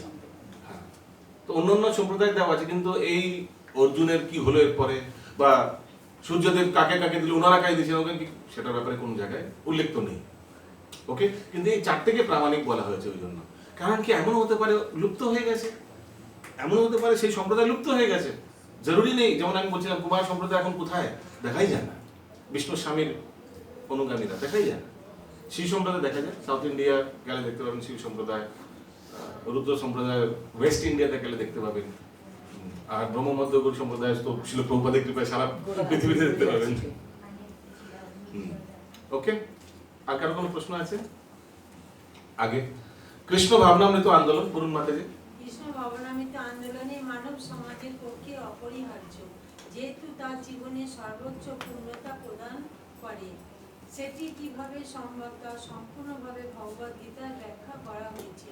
দুর্ভাগ্যবশত জরাসক্ত তার্কিকেরা ভগবদ গীতার অজুহাত দিয়েছে, দেখিয়ে তাদের আসরিক প্রবৃত্তিগুলো চরিতার্থ করার চেষ্টা করেছে। যেমন আমি বলেছি, যেমন আমি একটু উদাহরণ দিলাম যে কর্ম কি যা ফল কি আশা মত কর, মানে নিজের পার্সোনাল এজেন্ডা বলে না অপরের কাঁধে বন্দুক রেখে চালানো, তেমনি ভগবদ গীতাকে ইউজ করছে নিজের পার্সোনাল এজেন্ডাগুলোকে করার জন্য, এবং মানুষকে বিপদে চালিত করেছে, এবং যার ফলে সাধারণত মানুষ তাদের জীবনে সহজ সরল উদ্দেশ্যটি উপলব্ধি করতে পারছে না। আরেকটি উদাহরণ আপনাকে দিচ্ছি, একটি খুব প্রসিদ্ধ সংস্থা আছে, স্পেশালি এখন তো খুব ভালোই, তারা বলেন যে ভগবদ গীতা আসলে ভগবান বলেনি, এটা আসলে মহাদেব বলেছেন। হ্যাঁ, ভগবান শ্রীকৃষ্ণ বলছে, মহাদেব ভগবান শ্রীকৃষ্ণ মুখ দিয়ে বলিয়েছেন, কোথা থেকে কোনো শ্লোকে তো উল্লেখ নেই, কিন্তু জানেন সংস্থার ব্যাপারে খুব প্রসিদ্ধ। এখন মাউন্ট আবু থেকে ডেইলি মন্ত্র আসে সকাল সকাল, বুঝতে পারছেন না কার কথা বলছি? হ্যাঁ, তো তো এইভাবে নাকি, তো এইভাবে ভুল ভ্রান্ত বলে তো লোকে ভাবো তার মানে ভগবান কৃষ্ণ না, তার মানে শিবজি বলেছেন ভগবান কৃষ্ণের মুখ দিয়ে। পাশের বাড়িতেই আছে। হ্যাঁ, তো এইভাবে ভুল ভ্রান্ত ওই জন্য মানুষকে বিপদে চালিত করছে, যার ফলে সাধারণ মানুষ তাদের জীবনের সহজ সরল উদ্দেশ্যটি উপলব্ধি করতে পারছে না। সহজ সরল উদ্দেশ্য কি? নাকটাকে যদি ধরতে এইভাবে ধরুন না, এইভাবে ঘুরিয়ে বাড়িয়ে না, শিবজিকে দিয়ে কৃষ্ণকে দিয়ে শিবজি বলিয়ে এইভাবে বলানো হচ্ছে, তো হয়তো শিবজি ভগবান, আবার তার উপর রামেশ্বরমে শিবজিকে পুজো করছিল ভগবান শ্রীকৃষ্ণ, আর তার মানে মনে হয় এইভাবে ভুল ভ্রান্ত মনে হয় এইভাবে লোকে ভ্রমিত করিয়ে শিব বাবা এই আরেকটা চর্চা হচ্ছে, জানি তো পুরো কলকাতায় নিয়ম ছিল বলে, রাজার নিয়ম ছিল। ভগবান রামচন্দ্র ভগবান রূপে এসেছিলেন না রাজা রূপে এসেছিলেন? হ্যাঁ, ভগবান রূপে এসেছিলেন, রাজা রূপে এসেছিলেন, রাজা রূপে এসেছিলেন। তো রাজার কর্তব্য কি ছিল? তখন ব্রাহ্মণ হত্যা হয়েছে, রাবণ ব্রাহ্মণের পুত্র ছিল, জানেন তো? তো ব্রাহ্মণ হত্যা করার জন্য মহাদেবের উপাসনা করতে হবে, এটা প্রচলিত নিয়ম ছিল, সেটাকে অ্যাকসেপ্ট করেছেন। প্রাইম মিনিস্টার নরেন্দ্র মোদী এসে কেন প্রেসিডেন্সি কলেজে চ্যান্সেলরকে মালা পরালেন? কোনটা উচ্চ পদ? প্রেসিডেন্সি কলেজের চ্যান্সেলর উচ্চ পদ না প্রাইম মিনিস্টার দেশে সেটা উচ্চ পদ? Prime minister obviously. তো ওটা উনি কেন করলেন? সিমিলার প্রশ্ন না? কারণ কি ওখানেও এসে ওনাকে সম্মান প্রদর্শন করাই স্বাভাবিক, ঠিক তেমন সেটা উনি ওনাকে কাজটা করেছেন। তেমনি ভগবান রামচন্দ্র রাজা ছিলেন, আর ব্রাহ্মণ হত্যা হয়েছিল, ব্রাহ্মণ হত্যার যে জিনিসটা প্রযোজ্য ছিল ওই সময় সেটা উনি করেছেন। ওকে, কিন্তু এগুলো পরস্পর বিরোধী লীলার মধ্যে আসে। কাদের জন্য পরস্পর বিরোধী? বাইরের জগতের লোকেদের জন্য, ওরাই বলবে এটা কন্ট্রোভার্সি। ভক্তদের জন্য কি এটা controversy? No, everything is crystal clear. ভগবান মাখন চুরি করেছেন। বাইরের লোকেদের জন্য এটা পরস্পর বিরোধী। কি বিরোধী? আরে দেখো ভগবান চুরি করছে, ছি ছি ছি ছি। ভগবান চুরি করছে ভক্তদের আনন্দ করার জন্য। ভগবানের কি? ভগবানই সব জিনিসের মালিক, তো ভগবানই। তো ভক্তদের জন্য এগুলো কিন্তু পরস্পর বিরোধী বা কন্ট্রোভার্সিয়াল না। Everything is clear, crystal clear ভক্তদের। কিন্তু বাইরের লোকেদের জন্য এগুলো না, ভগবান রাসলীলা করছেন, অন্য লোকের পরিস্থিতি ভেরি ব্যাড, হ্যাঁ এগুলো ঠিক না, হ্যাঁ ঠিক না। এক একজন যাদের সঙ্গে রাসলীলা করছেন তারা কেতনা পাপড় বিলা হোগা, কত হাজার হাজার জন্ম, কত ভজন কীর্তন করেছেন ভগবানের জন্য উদ্দেশ্যে, সে তারপরে সে গোপী হয়েছে, বা অনেকে নৃত্য সিদ্ধও আছে, ঠিক আছে। তো তাদের যোগ্যতা আছে, দে হ্যাভ দি অডাসিটি ভগবানের সঙ্গে নৃত্য করার জন্য, ভগবান ওনাদের আনন্দ প্রদান করার জন্য এটা করছে। তো এটা ভক্তদের জন্য কিন্তু কোনো কন্ট্রোভার্সিয়াল না, এভরিথিং ইজ ক্লিয়ার। বাইরের জগতের জন্য বাবা তোমাদের কৃষ্ণ, উফ, হ্যাঁ, কারণ কি ওনারা জানে না, না জানলে তো হবেই সবকিছু কন্ট্রোভার্সি, না? ওকে, আগে এটা হয়ে গেছে না? ইয়েস, আর কেউ পড়ুন প্লিজ, প্রভুদের মধ্যে উচ্চ সজ্জা আত্মেন্দ্রিয় প্রীতি, এখান থেকে পড়তে পারেন। আচ্ছা, অ্যাঙ্গেল। আত্মেন্দ্রিয় প্রীতি সাধনের পরিবর্তে কৃষ্ণের ইন্দ্রিয়ের তৃপ্তি সাধন করাটাই হচ্ছে তার কর্তব্য। কর্তব্যটা হিন্দি লেখা যায়, সেটাই হচ্ছে জীবনের চরম সার্থকতা। এই শ্লোক, কোন শ্লোক মনে পড়ছে এটা? কৃষ্ণ ইন্দ্রিয় প্রীতি, ভগবান সেটিই চান এবং তিনি তা দাবি করেন। দাবি করেন, কোন শ্লোক মনে পড়ছে? ভগবান এটাই চান এবং তিনি তা দাবি করেন।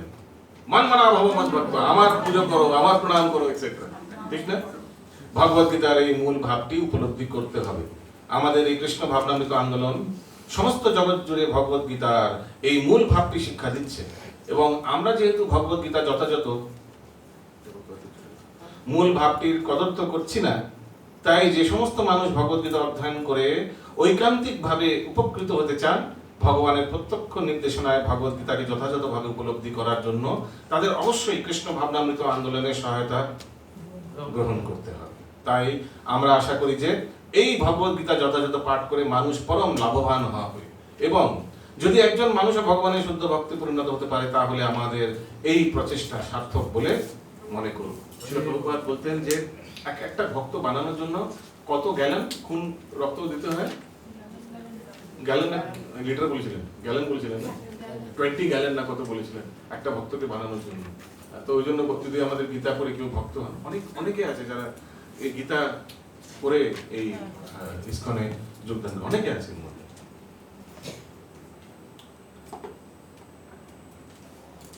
এরপরে এখানে আসতে পারেন এই ইবং বিবস্য তেজোগম, এর নিচে দেখুন এটা দেওয়া আছে। ওকে, তাই ভগবানের ভক্ত না হলে, অর্থাৎ ভক্তি ও ভালোবাসার মাধ্যমে তার অন্তরঙ্গ সান্নিধ্যে না এলে ভগবানের মাহাত্ম্য উপলব্ধি করতে পারা সম্ভব নয়। তাই অর্জুন গুণে গুণ মানুষের এটা কি আবার ভুল করে প্রিন্ট হয়েছে একটু, মানুষেরাই কেবল ভগবত গীতাকে যথাযথভাবে উপলব্ধি করতে পারে। ভক্তির মাধ্যমে ভক্তের সঙ্গে ভগবানের যে প্রেম মধুর সম্পর্ক গড়ে ওঠে, তারই আলোকে ভগবানের স্বরূপ উপলব্ধি করা সম্ভব হয়। এই সম্পর্কের ব্যাখ্যা করতে গেলে অনেক কথা বলতে হবে। তা সংক্ষেপে বলা যায় যে ভক্ত ভগবানের সঙ্গে নিম্নলিখিত 5টি সম্পর্কের যে কোনো একটি দ্বারা যুক্ত থাকেন। তো এগুলো আমরা জানি 5টি রসের দ্বারা যুক্ত থাকেন। এর ঊর্ধ্বেও 7টি গৌণ রস আছে।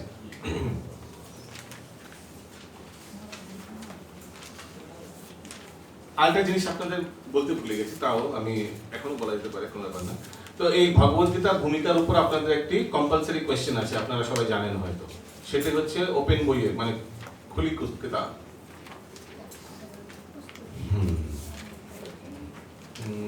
বেঙ্গলি কোথায়? Bengali Hindi, English and Bangla. তো এই ভূমিকার উপর শ্রীল প্রভুপাদের কি কি জিনিসের উপর শ্রীল প্রভুপাদ আলোচনা করছেন, সে উপর একটি প্রশ্ন আছে আপনাদের হ্যান্ডবুকের অনেকের তো কাছে আছে। দেখুন কোন পেজ নাম্বার বলুন তো? 29। তো আমি মোটামুটি সেগুলো নিয়েই আলোচনা আজকে করেছি। তো এই প্রথম প্রশ্নটা খোলা বই মূল্যায়ন প্রশ্নগুলি পেয়েছেন? এর মধ্যে প্রথম প্রশ্নটা সবার জন্য কম্পালসারি, আর এদের সাবমিশন ডেট বগেরা সব তো দিয়ে দিয়েছি, আশা করি দেখেছেন। ভগবদ্গীতার ভূমিকায় শিল প্রভুপাদের উদ্দেশ্য এবং মনোভাব প্রকাশিত হয়েছে এমন 3টি দৃষ্টিভঙ্গির তালিকা করুন এবং ইসকনের জন্য এই সমস্ত দৃষ্টিভঙ্গির গুরুত্ব কি তা নিজের ভাষায় লিখুন। ওকে, তো ভূমিকার মধ্যে কি কি জিনিস ভালো করে উল্লেখ করেছেন, অনেক জিনিস, যেমন গুরু পরম্পরার ব্যাপারে বললাম, কৃতিত্ব, গুরুদেবকে কৃতিত্ব দেওয়া, তারপর মায়াবাদের ব্যাপারে উনি বারবার ভালোভাবে বিশ্লেষণ করেছেন। আর ইসকনের জন্য এটা কি দরকার, কেন দরকার আছে মায়াবাদের জানো? হ্যাঁ দরকার আছে, তাহলে কত লোক কোথায় কতদিন এদের পাল্লায় করে চলে গেছে, তাই না? এক ভক্ত ছিল ইসকন নয়ডা থেকে, 200 না 250 ভক্তকে নিয়ে রাধাকুণ্ডে দর্শন করতে গেছিলেন বৃন্দাবনে, গোবর্ধন পরিক্রমা করে আনো। ইসকনের ভক্তের কথা বলছি, লিডার। পরবর্তীকালে ওখানকার সিদ্ধ প্রণালী গুরুদেবের কাছে ফেসে যায়। সিদ্ধ প্রণালী এগুলো সব প্রভুপাদ লিখবেন পরবর্তীকালে, উপদেশ সামনে যখন পড়বেন তখন দেখবেন। সিদ্ধ প্রণালী কিভাবে তোমাদের স্বরূপ সিদ্ধি যোগান, যে ভগবানের ধামে তুমি কে, এগুলো আমরা বলে দেবো। এই চক্কর में फंस गया, পুরো গ্রুপ ডাইভার্ট হয়ে গেল ইসকন থেকে, পুরো গ্রুপ লিডারের চক্কর में। তো ওই জন্য বারবার এগুলো উল্লেখ করা, এগুলো বলা ইসকনের জন্য দরকার, ওই জন্য লিখেছে না। এবং ইসকনের জন্য এই সমস্ত দৃষ্টিভঙ্গির গুরুত্ব কি তা নিজের ভাষায় লিখুন। তো এখানে আসলে ওপেন বুকে আমরা মেনলি দেখি অ্যাপ্লিকেশন, কারণ কি বাকিগুলো তো সব পড়ে ঠরে একদম কপি পেস্ট করবে, কপি পেস্ট মানে নিজের ভাষায় লিখবে, মানে ক্লোজ বুক। কিন্তু ওপেন বুকে দেখা যাবে যে ভক্তের কি স্তর লেখার, সেগুলো ওই জন্য open book is very very important. Practical application সেগুলো আমরা দেখি মেনলি। তো ওই জন্য নিজের ভাষায় নিজের এইসব উদাহরণ যেগুলো আমি টুকটাক দিচ্ছি এমনি বাইরের থেকে, সেগুলো আপনি নিজের ভাষাও বা আপনার নিজের উপলব্ধি যেটা হয়েছে বা নিজের যেটা আছেন, whatever you know you can share open book. Open book একদম নিজের মতো করে লিখবেন। উই উইল সি ইয়োর, আমরা দেখে বুঝে যাবো মানে কার কি উপলব্ধি, ওটা দেখে বুঝতে পারবো। এখানে কপি পেস্ট বা লোকের থেকে কপি করে বা অন্য কেউ পুরনো কে পাস করেছে তাদের থেকে নিয়ে দিয়ে দিই, এগুলো করবেন না। সরলভাবে লিখবেন, যা আছে যা জানেন সেটা লিখবেন। কারো কোনো প্রশ্ন আছে? একজন করে বলুন।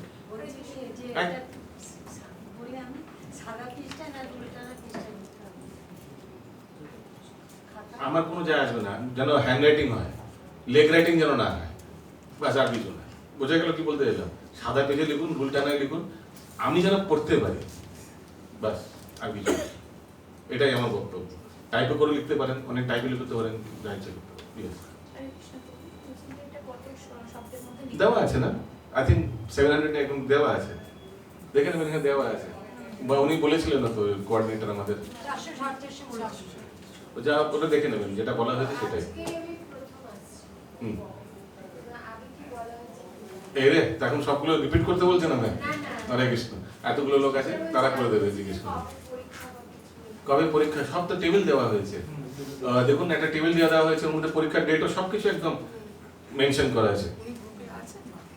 যারা যারা এখন জয়েন করেছেন গ্রুপে অ্যাড করা হয়েছে, হ্যাঁ, তো বাকিদের থেকে দেখুন গ্রুপে অনেক কিছু দেওয়া হয়ে গেছে গ্রুপে, তো বাকিদের থেকে ডাইরেক্ট নিয়ে নেবেন, বুঝতে পেরেছেন? ডাইরেক্ট নিয়ে নেবেন, কারোর সঙ্গে হাই হ্যালো করে সব নিয়ে নেবেন। এই হচ্ছে উপায়। কারণ কি আমরা যত জিনিস ইনফরমেশন সব দিয়ে দিয়েছি, এভরিথিং ইজ ক্লিয়ার। যখন এই প্রসঙ্গই উঠলো, এই প্রশ্নটা সবাই বুঝতে পেরেছেন, এটা সবার জন্য কম্পালসারি। ওকে, তাহলে একবার আমরা ওই জিনিসটা দেখিয়ে নিই। আমি গ্রুপে যেটা পাঠিয়েছিলাম, অবশ্যই এখানে নেট কম, আমার হোয়াটসঅ্যাপে এখনো ঘুরছে, 1 ঘন্টা হয়ে গেছে এখনো ঘুরছে, কি দেখাবো আমি জানি না। আচ্ছা ঠিক আছে, এক কাজ করুন, সবাই মোবাইলে এটা খুলুন যেটা আমি পাঠিয়েছিলাম। হ্যাঁ এটাই এটা বুঝিয়ে দিয়ে, আবার কারো যদি কোনো প্রশ্ন থাকে। ওটা হচ্ছে আপনার গ্রুপে দেখুন একটা টেবিল পাঠানো হয়েছে। টেবিলটা একবার জাস্ট, টেবিলের মধ্যে একটা শ্লোকা সাবমিশন ডেট দেওয়া আছে। কারণ কি ফার্স্ট ইউনিটে 12টা শ্লোক আছে না, কন্ঠস্থ করতে হবে 4টে করে, এটা বোঝাই গেল না কবে ডিউ ডেট, বোঝা গেছে? কারো কোনো প্রশ্ন নিতে এর উপর? ওকে, নেক্সট ওপেন বই। যেমন প্রথম প্রশ্ন যেটা আমি এখন আপনাদের দেখালাম, সেটা সাবমিশন ডেট কবে দেখা গেল না? 2/7/2006। কিন্তু এটার মানে না যে ওই দিনই দিতে হবে, এটার মানে এখনো দিতে পারেন, মানে ওর মধ্যে দিতে হবে। ঠিক আছে? কোথায় দেবেন? নেক্সট প্রশ্ন, কোথায় দেবেন? তো একটি মোবাইল নাম্বার আমি আজকে দেবো আপনাদের, সেই মোবাইল নাম্বার ভারতী জয়সওয়াল মাতাজি আছেন আমাদের কোঅর্ডিনেটর, ওনাকে পাঠিয়ে দেবেন। যত শ্লোক, যত ওপেন বই, কিভাবে পাঠাবো ওনাকে? আপনি প্রথমে লিখলেন রুল টানা বইয়ে বা সাদা পেজে লিখলেন, লেখার পর ওটাকে মোবাইলে ছবি তুলবেন সুন্দর করে, করে পাঠিয়ে দেবেন। বোঝা গেল? পাঠানোর সময় লিখে দেবেন পেজ 1 পেজ 2, যদি ধরুন আপনার উত্তরটা 2 পেজে হয়েছে তো লিখে দেবেন প্রথমটা পাঠানোর পর PG1, তারপর দ্বিতীয় পেজটা পাঠালেন PG2, পরিষ্কার। আর নিজের নাম লিখে দেবেন, মোবাইল নাম্বার লিখে দেবেন। ঠিক আছে? শ্লোক পাঠানোর সময় কিভাবে শ্লোক পাঠাবেন সেটা একটা ভিডিও বানিয়ে দিয়ে দিয়েছি। তবে একটা কথা জিজ্ঞেস করবো হুম। যে আমাদের এখানে শ্লোক যেগুলো মুখস্থ আছে তার মধ্যে ভগবদ্গীতা আমি 1 নম্বর অধ্যায় 6 নম্বর শ্লোকটা এখানে এক্সট্রা হয়েছে, ওটা থাক না, দিয়ে দেবেন। হ্যাঁ, দিয়ে দেবেন একটা এক্সট্রা শ্লোকের হ্যাঁ, মানে বারবার এই প্রশ্নটাই আসছে, একটা এক্সট্রা আছে, করে দেবেন, এতে ভালো হবে। দেখুন ভক্তি শাস্ত্রী তো এই জন্য করছে না যে ব্রাহ্মণ দীক্ষা নিয়ে বইতে পড়ে সবাই দেখো ব্রাহ্মণ হয়ে গেছে। মেন উদ্দেশ্য হচ্ছে ভালো। এই শ্লোকগুলো যে এখন কণ্ঠস্থ করবেন, এগুলো আমরা 2011-তে করেছি, কিন্তু এগুলো প্রচার কাজে সারা জীবন লাগে, সারা জীবন লাগে, এই জন্যই তো কণ্ঠস্থ করানো হচ্ছে। এইভাবে ভাববেন না যে পানিশমেন্ট দেওয়ার জন্য কণ্ঠস্থ করানো হচ্ছে। এগুলো কাজে লাগবে পরবর্তীকালে প্রচারের সময়। যখন আছে, কেন আপনারাই বলুন, শ্লোক কেন কণ্ঠস্থ করানো হয়? পড়ানোর সময় কাজে লাগবে। হ্যাঁ, কেন, কিভাবে কাজে লাগে? শ্লোক পড়ানোর সময় বা প্রচার করার সময় কিভাবে কাজে লাগে বলুন? বলুন। হ্যাঁ, তো রেফারেন্স হিসেবে ইউজ করছেন, এক্সাম্পল হিসেবে, এক্সাম্পলটাই বলে দিতে পারেন, শ্লোকটা বলার কি দরকার? শ্লোকটা বললে আরো বেশি মানে দৃঢ়তা হবে বা নিশ্চয়তা। হ্যাঁ, এটাই উদ্দেশ্য। আপনি যখন সামনে লোককে বলবেন যে মাছ মাংস তো খাই না আমরা বৈষ্ণবেরা, ভগবানও খান না, ভগবানও খান না। হ্যাঁ হ্যাঁ, ইয়েস, ভগবান ভগবদ গীতায় বলেছেন পত্রম পুষ্পম ফলম তৈয়ম ইয়ো মে ভক্তা প্রয়োজিত। ও হ্যাঁ, ঠিক বলছেন, হ্যাঁ সही बात बोला। তো লোকটা যেটা অ্যাকসেপ্ট করবেন, he is giving evidence also. ঠিক যেমন দেখবেন কোর্টে কখনো কখনো জাজকে লয়াররা রেফারেন্স দেয়, না না এইভাবে আপনাকে জাজমেন্ট দেওয়া উচিত, মানে বা এরকম করে বলে লয়াররা। কেন? কারণ যে দেখুন 1992 আইপিসিতে Shakila Begum versus state of Hyderabad এই রায় ছিল, এরকম সিমিলার কেসে, ওই জন্য আপনাকে এইভাবে করা উচিত। এইভাবে উকিলরা ক্লেম করে, কোট করে কোনো একটা ওয়ার্ডে। কেন কোট করে? জিনিসটাকে আরো এস্টাবলিশ করার জন্য। ঠিক তেমনই প্রচার করার সময় যখন আপনি শ্লোক কোট করছেন, সামনের ব্যক্তি কিন্তু খুব কনভিন্স হয়ে যাবে, হ্যাঁ সহি বলা। আরে তুমি যেভাবে ভাবনা, তুমি যেভাবে তুমি চিন্তাধারা করবে সারা জীবনে, তেরকমই তুমি শরীর পাবে। ভগবান বলছেন তো, यम यम वापि स्मरण भावन्ते जते अन्ते करेवरम तम तम एवैते कोन्ते, যেমন যেমন ভাববে তেমন তেমন শরীর পাবে। यम यम तम तम, হ্যাঁ সহি বলা, একদম ঠিক। তো পিপল উইল গেট কনভিন্সড। তো এই হচ্ছে মেন উদ্দেশ্য। মেন উদ্দেশ্য না ভক্তি শাস্ত্রী পাস করার জন্য, মেন উদ্দেশ্য এটাই, প্রচারে কাজে লাগার জন্য। তাহলে কি করবেন? সবকিছু ভক্তি শাস্ত্রী এগুলো সব সার্টিফিকেট নিয়ে বাড়িতে বসে আছেন, প্রচার করছেন না, কি লাভ? না আমি সব সার্টিফিকেট নিয়ে বসে থাকবো, নিয়ে বসে থাকবেন, লাভটা কি? What is the point? তো যেন এগুলো আরো ভালোভাবে ভক্তরা, কারণ ISKCON is a preaching movement. বাকি গৌড়ীয় বৈষ্ণব ইনস্টিটিউশন আর ইসকনের মধ্যে মেইন পার্থক্য হচ্ছে ISKCON is a preaching movement. আবার প্রভুপাদ দিচ্ছেন এক জায়গায়, ISKCON is a preaching movement dash is a chicken movement. পড়েছেন? আইডিসিতে আছে। ওকে, তো কারোর কোনো প্রশ্ন নিয়ে আশা করি এই টেবিলের ব্যাপারে, শ্লোকের সাবমিশনের ব্যাপারে? শ্লোকের সাবমিশনের ব্যাপারে একটা জিনিস আমি বলে দিচ্ছি, এটা অনেকে আমরা ধরেছি। কেউ কেউ খুব ইন্টেলিজেন্ট, সো কল্ড ইন্টেলিজেন্ট, 4টে শ্লোক একসঙ্গে কণ্ঠস্থ করে দিতে হবে, ওই জন্য কি করেন, 4টে একসঙ্গে মনে হচ্ছে না, মুখস্থ হচ্ছে না, দুটো দুটো করে, এখন তো এআই ওএআই কত কিছু আছে, দুটো ভিডিও মার্চ করে দিয়েছে, করে পাঠিয়েছে। এগুলো করবেন না, এটাই রিকোয়েস্ট।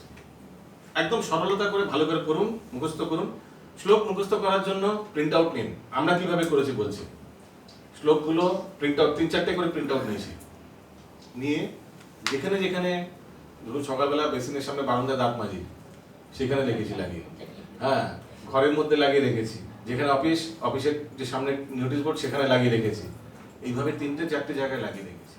আর টার্গেট দিয়েছি প্রত্যেকদিন আমি এগুলো কমপক্ষে 5 বার করে উচ্চারণ করবো, রিসাইট করবো, আর 5 বার করে অডিওটাও শুনবো।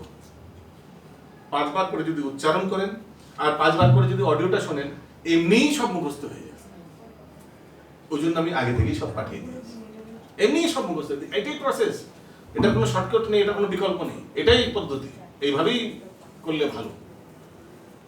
আরো একটা জিনিস, যখন প্রথম পড়বেন শ্লোকগুলি, অনুবাদটা ভালো করে বুঝে তারপর শ্লোকগুলো শব্দার্থ দেখে পড়বেন। তাহলে কি একবার যদি অনুবাদটা আর শ্লোকের যদি কানেকশনটা বুঝে যান, আর কোনো অসুবিধা হবে না, কোনো অসুবিধা হবে না। পরবর্তীকালে এই ভিডিওটা অন করে বা কাউকে বলবেন আমার ভিডিও নাও, হ্যাঁ, সে ভিডিও নেবে, কোনো জায়গায় রেখে স্টিল ফটো ভিডিও রেখে এই শ্লোক আর অনুবাদ, শ্লোক আর অনুবাদ, 4টে শ্লোক, মানে একটা শ্লোক অনুবাদ, একটা দ্বিতীয় শ্লোক অনুবাদ, তৃতীয় শ্লোক অনুবাদ, চতুর্থ শ্লোক অনুবাদ, এরকম ভিডিও করে আমি যে নাম্বারটা দেবো ভারতী জয়সওয়াল মাতাজিকে আপনারা পাঠিয়ে দেবেন। এবার বলুন কার কি সেটা প্রশ্ন কবে আছে? গো? কবে পাঠাতে দিয়েছি, হবে? সব ডেট দিয়ে দিয়েছি, এভরিথিং ইজ দেয়ার ক্লিয়ার। মানে ওই দিনই পাঠাতে দেবে এরকম না, যদি কালকে হয়ে যায় কালকে পাঠিয়ে দিন, যদি এর পরবর্তী 12টাই হয়ে যায় 12টা কালকে পাঠিয়ে দিন, ঠিক আছে? বলুন যার হয়ে গেছে, এগুলো কোনো মানে এগুলো মুড়িমুড় কি শ্লোক, এগুলো যেগুলো দেওয়া আছে এগুলো প্রচারের, হ্যাঁ, তো দিয়ে দিন, পাঠিয়ে দিন, আপনার একটা কাজ শেষ হয়ে যাবে। কিন্তু পাঠানোর সময় 4 করে দেবেন, একবারে 12টা দিয়ে দেবেন না। Yes. এগুলো কি এক্সাম আমাদের? হ্যাঁ, এটাই পরীক্ষা। কোয়ালিটি ভালো করে দেবেন ভিডিও, ঠিক আছে? আচ্ছা, ভিডিওর এগুলো জানেন তাও বলছি, ভিডিওর জন্য উল্টো দিকে লাইট করে দেবেন। পেছনের দিকে লাইট হলে নিজের মুখটা কালো ভূতের মতো হবে, কিছু বোঝাই যাবে না কে বলছে। উল্টো দিকে লাইট হবে ভিডিওর, হ্যাঁ, আর চোখ বন্ধ করে ভিডিও দেবেন, চোখ বন্ধ করে বলবেন, একদম ভালো করে মনে করে ইয়ম ইয়ম বাপি স্মরণ ভাবম ভগবান বলতে চাইছেন। আচ্ছা, যে অনুবাদগুলি আছে শ্লোকের যে অনুবাদ, দরকার নেই যে আপনি একদম as it is word to word বলতে হবে না, কিন্তু যে পয়েন্টস গুলো আছে সেগুলো কিন্তু কভার করা চাই অনুবাদটা পড়ে নিয়ে নিজের মন মতো একদম, কিন্তু যে অনুবাদে যে পয়েন্টস গুলো আছে সেগুলো যেন কভার হয়। মার্কস বক্সের স্বামী মা সুচা, ডু নট ফিয়ার, এই জিনিসটা হয়তো কেউ দিতে ভুলে গেল, বাকিটা সব বললো, কিন্তু এই জিনিসটা সর্বধর্মান পরিত্যাজ্য মামেকম শরণম অহং ত্বং সর্ব পাপেভ্যো, এই অবধি বলে দিল অনুবাদ, লাস্টে একটা পয়েন্ট মিস করে ফেললো, মোক্ষের স্বামী মা, ডু নট ফিয়ার, ভয় পেও না, এটা হয়তো অনেকে বললো অনুবাদ, এটা ভুলে গেল। তো আমরা কি করি, কিভাবে আমরা মার্কিং করি, শ্লোকের জন্য এই অনুবাদের 3টি পয়েন্ট আছে, 3টি পয়েন্ট যদি ব্যক্তি কভার করে নেয় তাহলে 3 মার্কস দিয়ে দেবো, কিন্তু 3টের পয়েন্টের মধ্যে 2টো পয়েন্ট বলে একটা পয়েন্ট ভুলে গেল তো 2 মার্কস দিলাম। এইভাবে আমরা জিনিসটাকে ভেঙে মার্কিং করি। ওকে, কেমন রিসাইটেশন, টিউন কেমন, everything should be perfect. Tune এমন যে নিজের টিউনে, ওই জন্য আমি আজকে টিউন দিয়ে শ্লোকগুলো শেখাবো। আমি টিউন দিয়ে অলরেডি অডিওতে পাঠিয়েছি, আপনি নিজের টিউন দিয়ে করলে হবে না, নিজের যে একদম যেমন বলেছি তেমন করা। এইসব শ্লোকে আরো টিউন আছে, এমন না যে এটাই প্রামাণিক টিউন, আরো টিউন আছে, যদি সেটা পারেন কোনো অসুবিধা নেই। বাট কেউ এমনি পাঠ করে ফেলে নর্মাল, মানে টিউনে না, you are expected to know in tune. यम यम वापि स्मरन् भावं त्यजन्ते कलेवरम तम तमेव इति कौन्तेय सदा तद्भाव भाविता, এইভাবে বলতে হবে, তেমন এইভাবে। বা যদি আপনার অন্য কোনো টিউন থাকে fine, no problem, but it should be authorized tune, ঠিক আছে? আর কারো কোনো প্রশ্ন আছে শ্লোকার ব্যাপারে? ওই 1-6 শ্লোকটা এটা করতে হবে, একটা এক্সট্রা শ্লোক আছে, করতে হবে। আরেকবার পুরো আকাশবাণী করে দিচ্ছি, একটা এক্সট্রা শ্লোক আছে, সবাইকে করতে হবে, ঠিক আছে? হ্যাঁ, বলুন।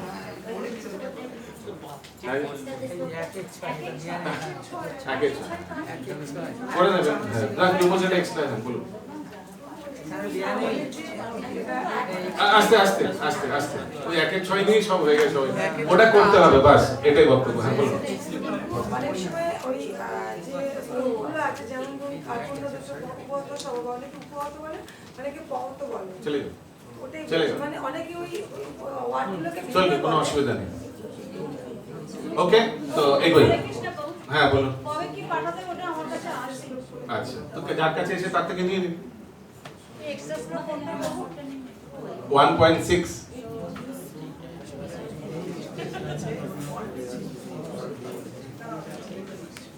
ওকে, তো এবার আমরা ফেরত আসি ভূমিকায়। 1.6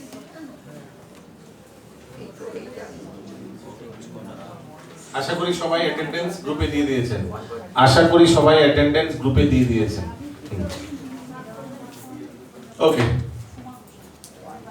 ইয়েস, কেউ পড়ুন মাতাজির মধ্যে একটু উচ্চস্বরে ভগবত গীতাকে তাই ভগবদ্গীতাকে তাই ভক্তির মাধ্যমে গ্রহণ করতে হয়।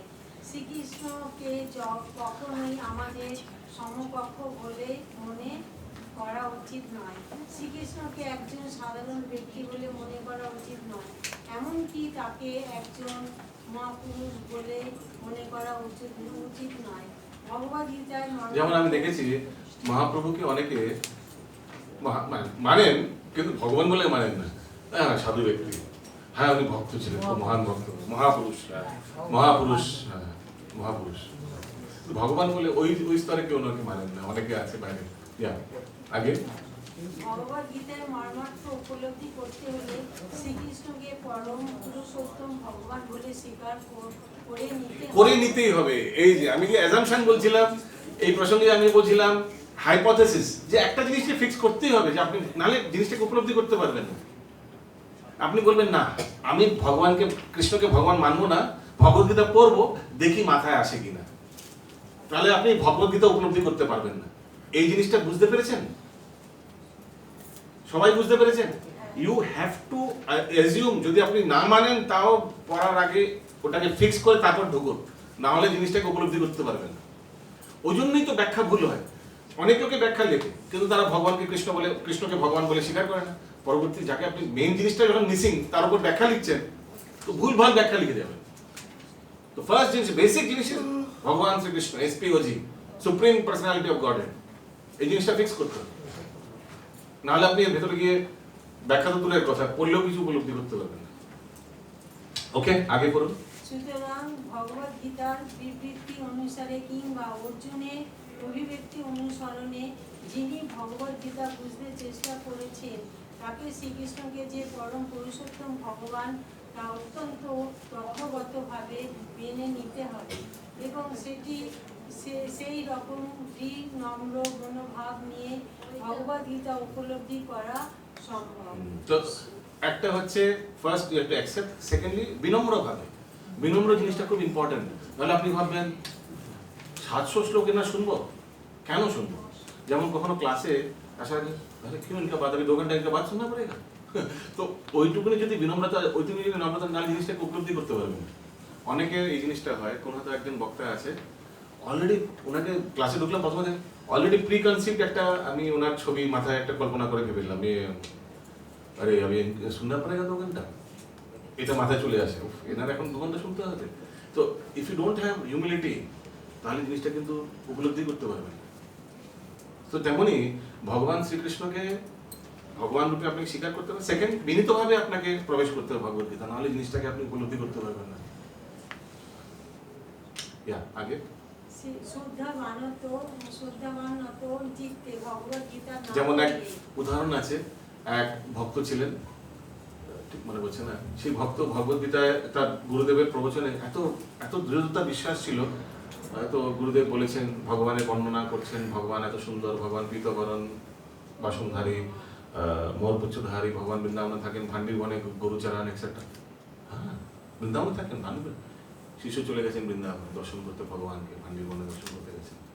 পরবর্তীকালে ভগবত উপলব্ধি হয়ে গেছেন, ভগবান ওনাকে ভগবত ধামে ফেরত নিয়ে গেছেন। যখন গুরুদেব এটা খবর পেয়েছেন, গুরুদেব প্রার্থনা করছেন, ভগবান সামনে এসেছেন, বলছে আমি এত বছর ধরে আমি আপনার আরাধনা করছি, আপনি আমায় তো ভগবত ধামে নিলেন না, শিষ্যকে কেন নিলেন?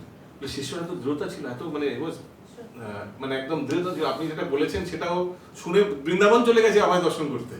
আপনি তো এতদিন ধরে বলছেন, কিন্তু আপনি তো অত বিশ্বাস নেই, এত শ্রদ্ধা নেই, এত জিনিসটা বলছেন। দেখুন, বলা আর জিনিসটাকে রিয়েলাইজ করা, অ্যাকসেপ্ট করা, তো দ্যাট ইজ এ ডিফারেন্স। শিষ্য তো সত্যিকারই মনে করেছে, সেই জন্য চলে গেছেন একদম দৃঢ় বিশ্বাস। সাক্ষাৎ দেখবো, ওই জন্য বাইরে আমরা শুনেছি এটা, কোনো নলেজ রিয়েলাইজ করতে গেলে 5 স্টেজ ইম্পর্টেন্ট। ফার্স্ট, শ্রবণ বা ইন্দ্রিয় দিয়ে উপলব্ধি। তো স্টেজ 1, এটা আউটসাইডে। Stage 1 is what? Accepting the knowledge through sense. First ইন্দ্রিয় দিয়ে কোনো একটি জ্ঞানটাকে শোনা বা জানা, দেখা, ঠিক আছে। Second, what is the second stage? Analysis. First is acquiring the knowledge, second is analysis. যে জিনিসটা বললো আমাদের মাছ মাংস খাওয়া উচিত না। আচ্ছা, খাওয়া উচিত না কেন? কি যুক্তি দিলেন উনি? ভগবান খান না, দ্বিতীয় এটা তমগুণের, এই 4-5টা অ্যানালিসিস করেন, মাথায় জিনিসটাকে অ্যানালাইজ করেন। থার্ড, ডিসিশন মেকিং, মানে আপনি সম্মত বা আপনি সম্মত নন, এই দুটোই হতে পারে। যে জিনিসটা যে বলছেন ব্যক্তি, I agree to that or I disagree to, দুটোর মধ্যে একটাই হবে। যদি এগ্রি করেন তাহলে 4th স্টেজ, আর যদি ডিসএগ্রি করেন তাহলে আবার 2nd স্টেজে যান, গিয়ে জিজ্ঞেস করেন যে আপনি যেটা বললেন আমি এটা বিশ্বাস করছি না, মানে কেন আমরা মানে মাছ মাংস কেন খাবো না? আমাদের তো ক্যানাইন্স আছে, পশুদেরও ক্যানাইন্স আছে, তাহলে ভগবান নিশ্চয়ই চান আমরা মাছ মাংস খাই। এভাবে যুক্তিতর্ক অ্যানালিসিস করতে উনি উত্তর দিচ্ছেন না ক্যানাইন্স আছে, কিন্তু this canines are not for meat eating. তো এইভাবে তো যুক্তিতর্কের মাধ্যমে আপনি কনভিন্স হলেন। So that is the third stage. Third stage is decision making. So acquiring the knowledge, analysis, then third is decide. আপনি তর্ক বিতর্কে থেকে গেলেন, কিন্তু এখন অব্দি নির্ণয় নিতে পারলেন না। You have to come to a conclusion যে না ঠিক বলছেন, আই অ্যাকসেপ্ট মাছ মাংস খাওয়া উচিত না, যেটা উনি বলছেন। 4th স্টেজ, আপনি সব শুনলেন, জানলেন, অ্যাকসেপ্টও করলেন, কিন্তু অ্যাপ্লাই করলেন না, তাহলে কি নলেজ অ্যাকোয়ার করলেন? So 4th step is application. যে জিনিসটা শুনলাম, মানছি যে জিনিসটাকে, সেটাকে নিজের জীবনে উতারনা পড়েগা, হিন্দি में बोलते हैं ना उतारना पड़ेगा अपना जीवन में, প্রয়োগ করতে হবে, নাহলে কি নলেজ, তাহলে জ্ঞান অসম্পূর্ণ থেকে গেল। আর last and most important stage ওটা কি? যেটা মানলেন, জানলেন, অ্যাকসেপ্ট করলেন, উতারলেন, লেকিন কাউকে প্রচার করলেন না, নিজের কাছে রেখে দিলেন। না না না না, ও হেডেক নেই লেনে কা, না হেডেক নিতে হবে। যারা প্রচার করছেন সবচেয়ে অ্যাডভান্টেজ কি জানেন? যে জিনিসটা প্রচার করছেন সেটাকে আপনি আরো দৃঢ়ভাবে নিজেকে অ্যাপ্লাই করতে আপনি বাধ্য হয়ে যাবেন। যদি আমি বলি সবাইকে ননভেজ খাওয়া উচিত না, এই এক্সেট্রা এক্সেট্রা, আর যদি বাড়িতে গিয়ে আমি খাই, তাহলে নিজেকে কেমন দোষী বা গিল্টি মনে হবে, হ্যাঁ না? তো ওই জন্য that is one big advantage. প্রচার করার সবচেয়ে বড় অ্যাডভান্টেজ হচ্ছে you will be forced to follow what you are preaching. যদি আমি কালকে প্রচার কাজে থেকে যে 25 মালা সবাই আমরা একাদশীতে জব করা উচিত, আর যদি নিজে 16 মালাই করি, তাহলে জিনিসটা ঠিক হবে না। তো আমি তাহলে কি হয়ে যাবে, আমার নিজের I will be forced to follow that. So that is very very important stage, প্রচার। ওকে, সো দিস এইভাবেই কিন্তু usually knowledge acquisition, knowledge complete হয়। নাহলে 360 ডিগ্রি হোলিস্টিক অ্যাপ্রোচ নলেজের হয় না। জ্ঞানের 360 ডিগ্রি হোলিস্টিক অ্যাপ্রোচ মানে পুরো জিনিসের সম্পূর্ণতাটা তখনই হয় যখন এই 5টা স্টেজ থাকে। নাহলে এর মধ্যে যদি কোনো একটা স্টেজ মিসিং হয়, তাহলে কিন্তু যখন তখন জিনিসটা পড়ে যেতে পারে। আমি একটু উদাহরণ দিচ্ছি। 2nd স্টেজ কি ছিল? অ্যানালিসিস ছিল না? জিনিসটাকে যুক্তিতর্ক, যেটা শুনলাম সেটাকে লজিক্যালি প্রথমে প্রথমে যুক্তিতর্কের দ্বারা মাথায় জিনিসটাকে চিন্তন করা। ধরুন কেউ এই 2nd স্টেজটা করলো না, থার্ড স্টেজে চলে গেল, কি যেটা শুনলাম সেটাই ফলো করছি। এটাতে প্রবলেম কোথায়? প্রবলেম এটা, আমি একটা উদাহরণ দিচ্ছি, প্রশ্নটা বোঝা গেল তো? ধরুন কেউ যুক্তিতর্ক অ্যানালিসিস করুন, আপনি বলুন যা 16 মালা জপ করবো স্যার, হরে কৃষ্ণ কৃষ্ণ কৃষ্ণ হরে হরে হরে রাম রাম রাম হরে 16 মালা একদম করে নেবো। কিন্তু কালকে একজন বলছে এটা না, ভজ নিতাই গৌর রাধে শ্যাম জপ হরে কৃষ্ণ হরে রাম করো, ঠিক আছে 16 বার, ওকে স্যার, ভজ নিতাই গৌর রাধে শ্যাম। কেন? বিকজ ইউ ডোন্ট নো, আপনি জিনিসটাকে রিসার্চ করেননি, অ্যানালাইজ করেননি, এই মন্ত্রটা কেন করছি, কে দিয়েছেন, কেন করবো। এই কলিযুগে যে হরে কৃষ্ণ মহামন্ত্র গৌরাঙ্গ মহাপুরুষ সাক্ষাৎ ভগবান শ্রীকৃষ্ণ দিয়ে গেছেন, এই কলিযুগে কালো নাচতে বা গতির অন্যথা, এই হচ্ছে একমাত্র উপায়। তো আপনি যখন সবকিছু জেনে তারপর যদি করেন, তখন জিনিসটা আপনার কিন্তু থাকবে। না হলে কালকে কেউ দেবে আপনাকে কোনো মন্ত্র, সেটাও শুরু করে দেবেন, কারণ উতনা সোচনে কেন, কই ভি দিজিয়ে হাম কর লেঙ্গে। এরকম দেখবেন অনেকে সেবা করেন কিন্তু ক্লাস করেন না। অনেক ভক্ত আছে খুব সেবা করেন, প্রভু এগুলো একটু এই প্রসাদ একটু পারেন, হ্যাঁ এক্ষুনি দেবো, প্রভু এগুলো একটু সার্ভিং করে দেবো, হ্যাঁ দিয়ে দেবো, প্রভু একটু জল ভরে নিয়ে আসবে, হ্যাঁ নিয়ে আসবো, খুব ভালো সেবা হবে, বলে বাহ ভেরি নাইস, প্রভু একটা ক্লাস করুন, প্রভু আমার ক্লাসটা ভালো লাগে না, বসে 2 ঘন্টা, এই জিনিসটা আমার কাছে হয় না। কিন্তু প্রবলেম কোথায়? What is the problem in this? Problem হচ্ছে বরং কালকে যদি অন্য কেউ কোথাও বাইরে থেকে বলে, দাদা আমরা এখানে না কম্বল বিতরণ করে আসুন না, ওখানে চলে যাবে, অন্য জায়গায় কথা বলে চলে যাবে। কেন? সেবা ভাবটা আছে কিন্তু থিওরি নেই, বুঝে করে না। তো যেখানে বলি দেখবে কালকে অন্য কোনো সংস্থা ডেকে নিল, সেখানেও গিয়ে সেবা করে দিয়ে চলে আসবে। What is the point? কেন? কারণ কাকে সেবা করতে হয়, কার উদ্দেশ্যে সেবা করতে হয়, ওই জিনিসটা জানা নেই, কিন্তু সেবা করবো। সো এটাকে বলে running full speed but in opposite direction. যদি কোনো রিলে রেস হচ্ছে, যে সবাই দৌড়ানো শুরু করলো, একজন তো খুব ঊর্ধ্বশ্বাসে দৌড়াচ্ছে, সবার চেয়ে স্পিড বেশি, কিন্তু সেটা হলে কি দরকার? কিন্তু দেখা গেলো পরবর্তী উল্টো দিকে দৌড়াচ্ছে, কি লাভ? ফুল স্পিডে দৌড়াচ্ছে কিন্তু উল্টো দিকে, তো কি লাভটা কি? ঠিক তেমনই তো এটাকে বলে মিসডাইরেক্টেড মিসাইলস মিসডাইরেক্টেড ডাইরেকশন, মিসাইল ছাড়ছেন কিন্তু ডাইরেকশনটা ভুল। তো এরকমই, তো ওই জন্য থিওরি প্র্যাকটিক্যাল বোথ আর ইম্পর্টেন্ট। আমি ওই দিন উদাহরণ দিচ্ছিলাম না, ওই জন্য যখন আমরা স্কুলে পড়াশোনা করতাম কেমিস্ট্রিতে, কেমিস্ট্রি ক্লাসে কি হতো, সপ্তাহে 3 দিন কেমিস্ট্রি পড়ানো হবে আর একদিন ল্যাবে নিয়ে যাওয়া হবে। যা 3 দিন পড়েছেন সেটা ল্যাবে নিয়ে গিয়ে আপনি দেখবেন যে হ্যাঁ এটা দিলাম, হ্যাঁ ঠিক, হ্যাঁ ঠিক, যেটা পড়েছিল সেটাই হয়েছে। ঠিক তেমনি এই এত শ্রবণ করছেন, প্রচার প্রচার প্রচার প্রচার, কিন্তু ডিগ্রিগুলো নিয়ে বাড়িতে বসে থাকলেন, করবো না, সময় নেই, উফ গরমে, হ্যাঁ, তো কি লাভ? জিনিসটা কি লাভ? What's the point? না, প্র্যাকটিক্যাল কোনো অ্যাপ্লিকেশন যদি না হয় জিনিসটা উল্টো হয়ে যাবে বরং।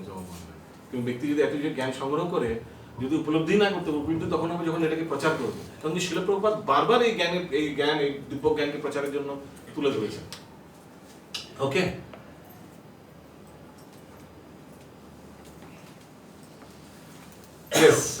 কেউ পড়ুন প্রভুদের মধ্যে। অপার করুণাময় ভগবান,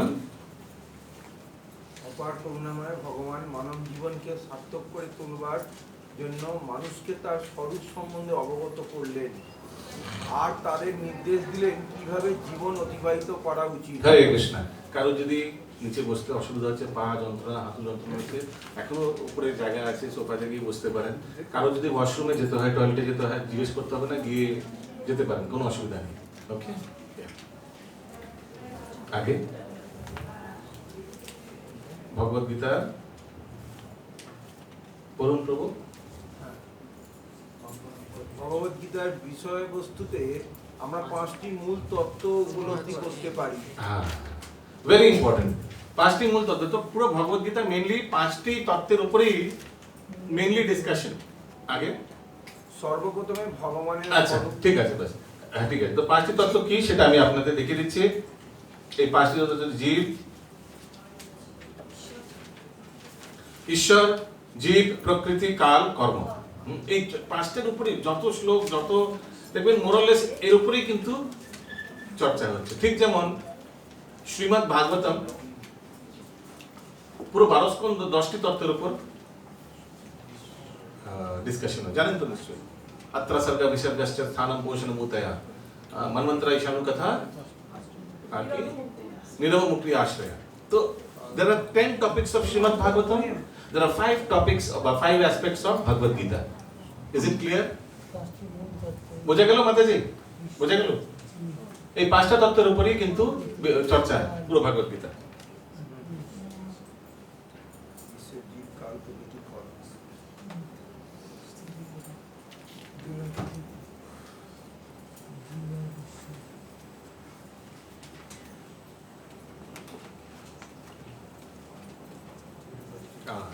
ভেরি ইম্পর্টেন্ট। এখন ইয়েস, কেউ মাতাজি পড়ুন।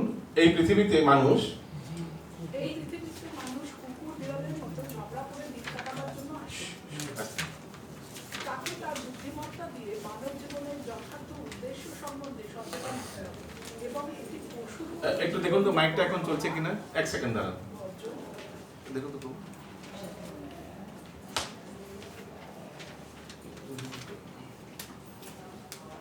হরে কৃষ্ণ, এখনো চলছে না।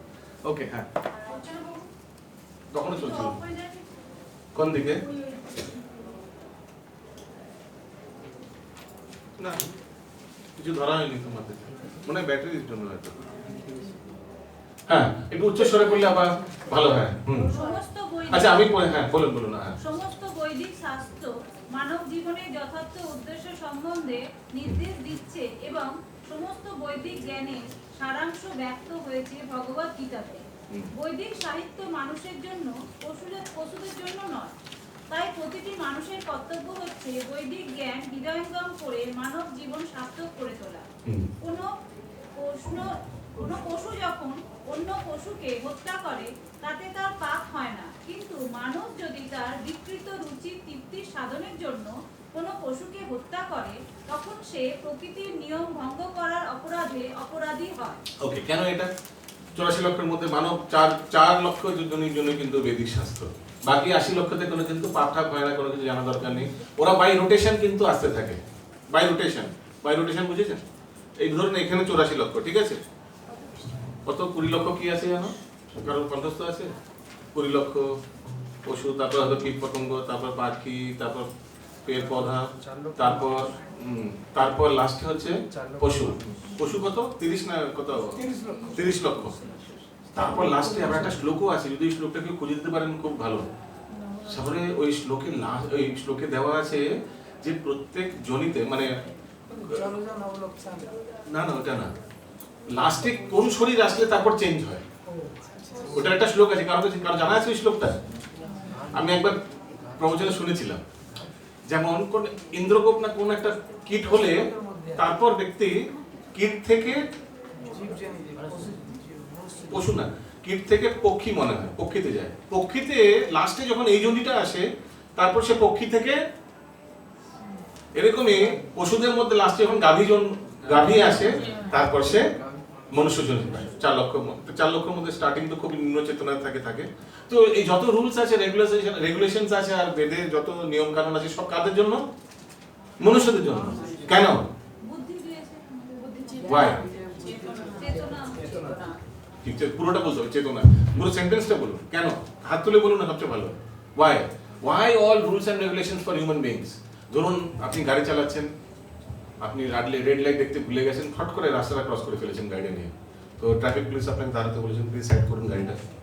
তো আপনি তখন যদি বলেন যখন বেড়ালটা ক্রস করলেন, কিন্তু ওকে ধরলেন না, কিন্তু বেড়ালটাকে জুত করলেন আপনি, তো কি বলবে ট্রাফিক পুলিশ? তো বলবে এটাই না যে যত রুলস এন্ড রেগুলেশনস কিন্তু মানুষদের জন্যই বানানো হয়েছে। তো আপনি বলতে পারেন কেন 84 লক্ষ জনের জন্য কেন না?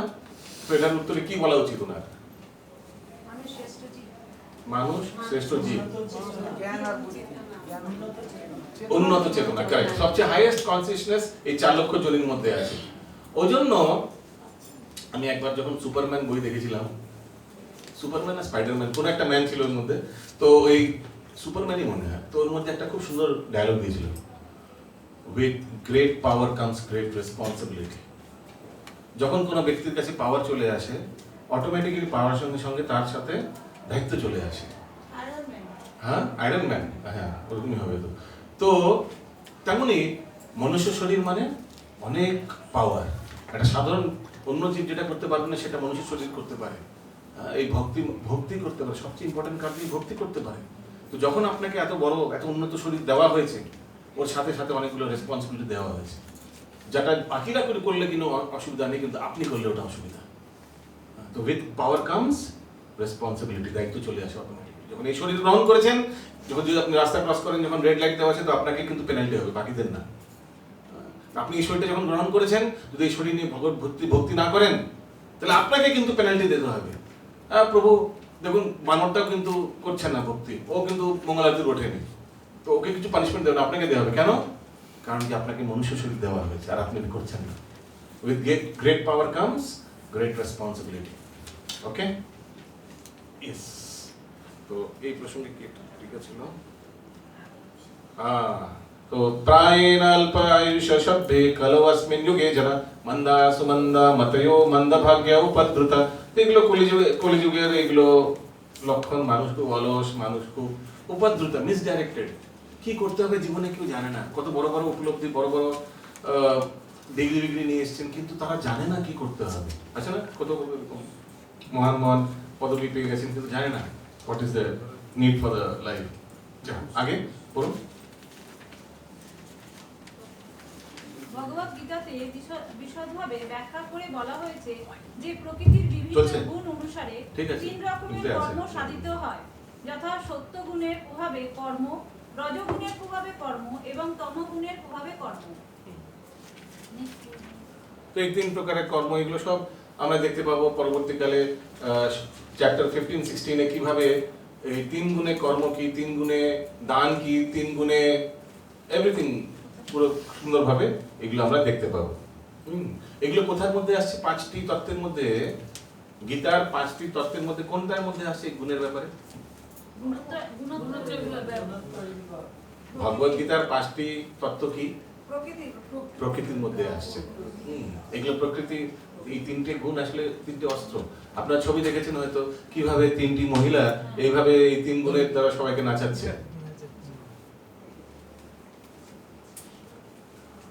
ওকে, আর লাস্টে আমাদের গুরু পরম্পরার ব্যাপারে একটু আলোচনা করা দরকার। আচ্ছা, এটা একটা ইম্পর্টেন্ট প্যারাগ্রাফ ছিল।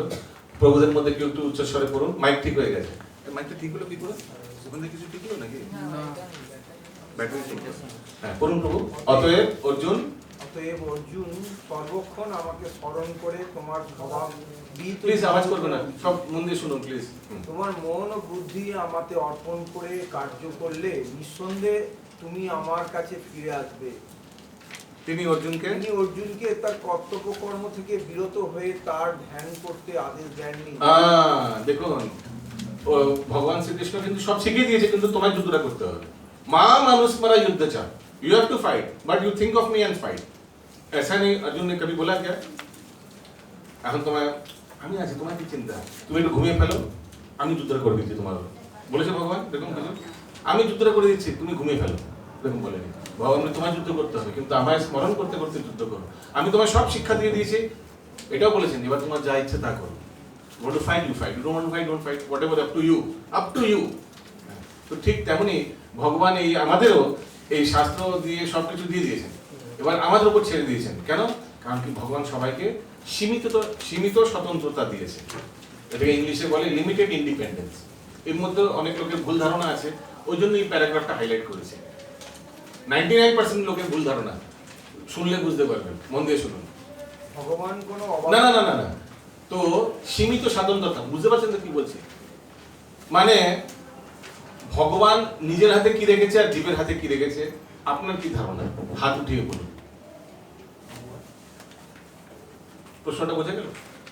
ভগবান নিজের হাতে কি রেখেছে আর মানুষদের হাতে বা জীবেদের হাতে কি ছেড়েছে, সেটা বলুন। হ্যাঁ বলুন। মানুষের হাতে রেখেছেন কর্মটা, আর ভগবানের হাতে রেখেছেন ফলটা। আচ্ছা, তো মাতাজি বলছেন মানুষের হাতে কর্ম রেখেছেন আর ভগবান ফলটা নিজের হাতে রেখেছেন। কারা কারা আপনারা মাতাজির বক্তব্যে সহমত? আচ্ছা, কারা কারা মানছেন না যেটা মাতাজি বলছেন? হাত ওঠা। এই জন্য আমি বলছিলাম 99% পিপল ভুল ধারণা আছে। তো 99% লোক ভাবে যে কর্মটা আমাদের হাতে, ফলটা ভগবানের হাতে, ঠিক না? আপনিও মানছেন তাই? কি বলছেন আপনি? ভগবান বলুন বলুন। ভগবান কর্ম অনুসারে ফল পায়। যেমন আমি যদি কোনো আগুনে হাত দিই, প্রশ্নের উত্তর দেন তো। আগুনটা হাত দেওয়া আমার হাতে? হ্যাঁ। না না, মানে প্রকৃতির কর্ম আমাদের হাতে না, ইচ্ছাটা আমাদের হাতে। আমার ইচ্ছা করছে এই মাইকটা ছুঁড়ে প্রভুর মাথায় ফেলা, আমার ইচ্ছাটা করতে পারে, কিন্তু জরুরি নেই কি আমি মাইকটা ওঠাবো বা উঠাতে পারবো, আমার হাতটা এখানে প্যারালাইসিস হবে। So desire is in our hand, action is not in our hand. और अगर एक्शन अपने हाथ में नहीं है, फल तो दूर की बात। বুঝতে পারলাম কি বলছি? ইচ্ছা আমাদের শুধু হাতে, কর্ম আমাদের হাতে না। আর ফল, কর্ম যদি আমাদের হাতে নাই থাকে ফল তো দূরের কথা। বুঝতে পারলাম? কর্ম যদি আমাদের হাতে না থাকে ফল তো দূরের কথা। আপনি ইচ্ছা করতে পারেন যে আপনি এই করবেন, কিন্তু এর মানে না যে আপনি কাজটা করতে পারবেন সেটা আপনার হাতে।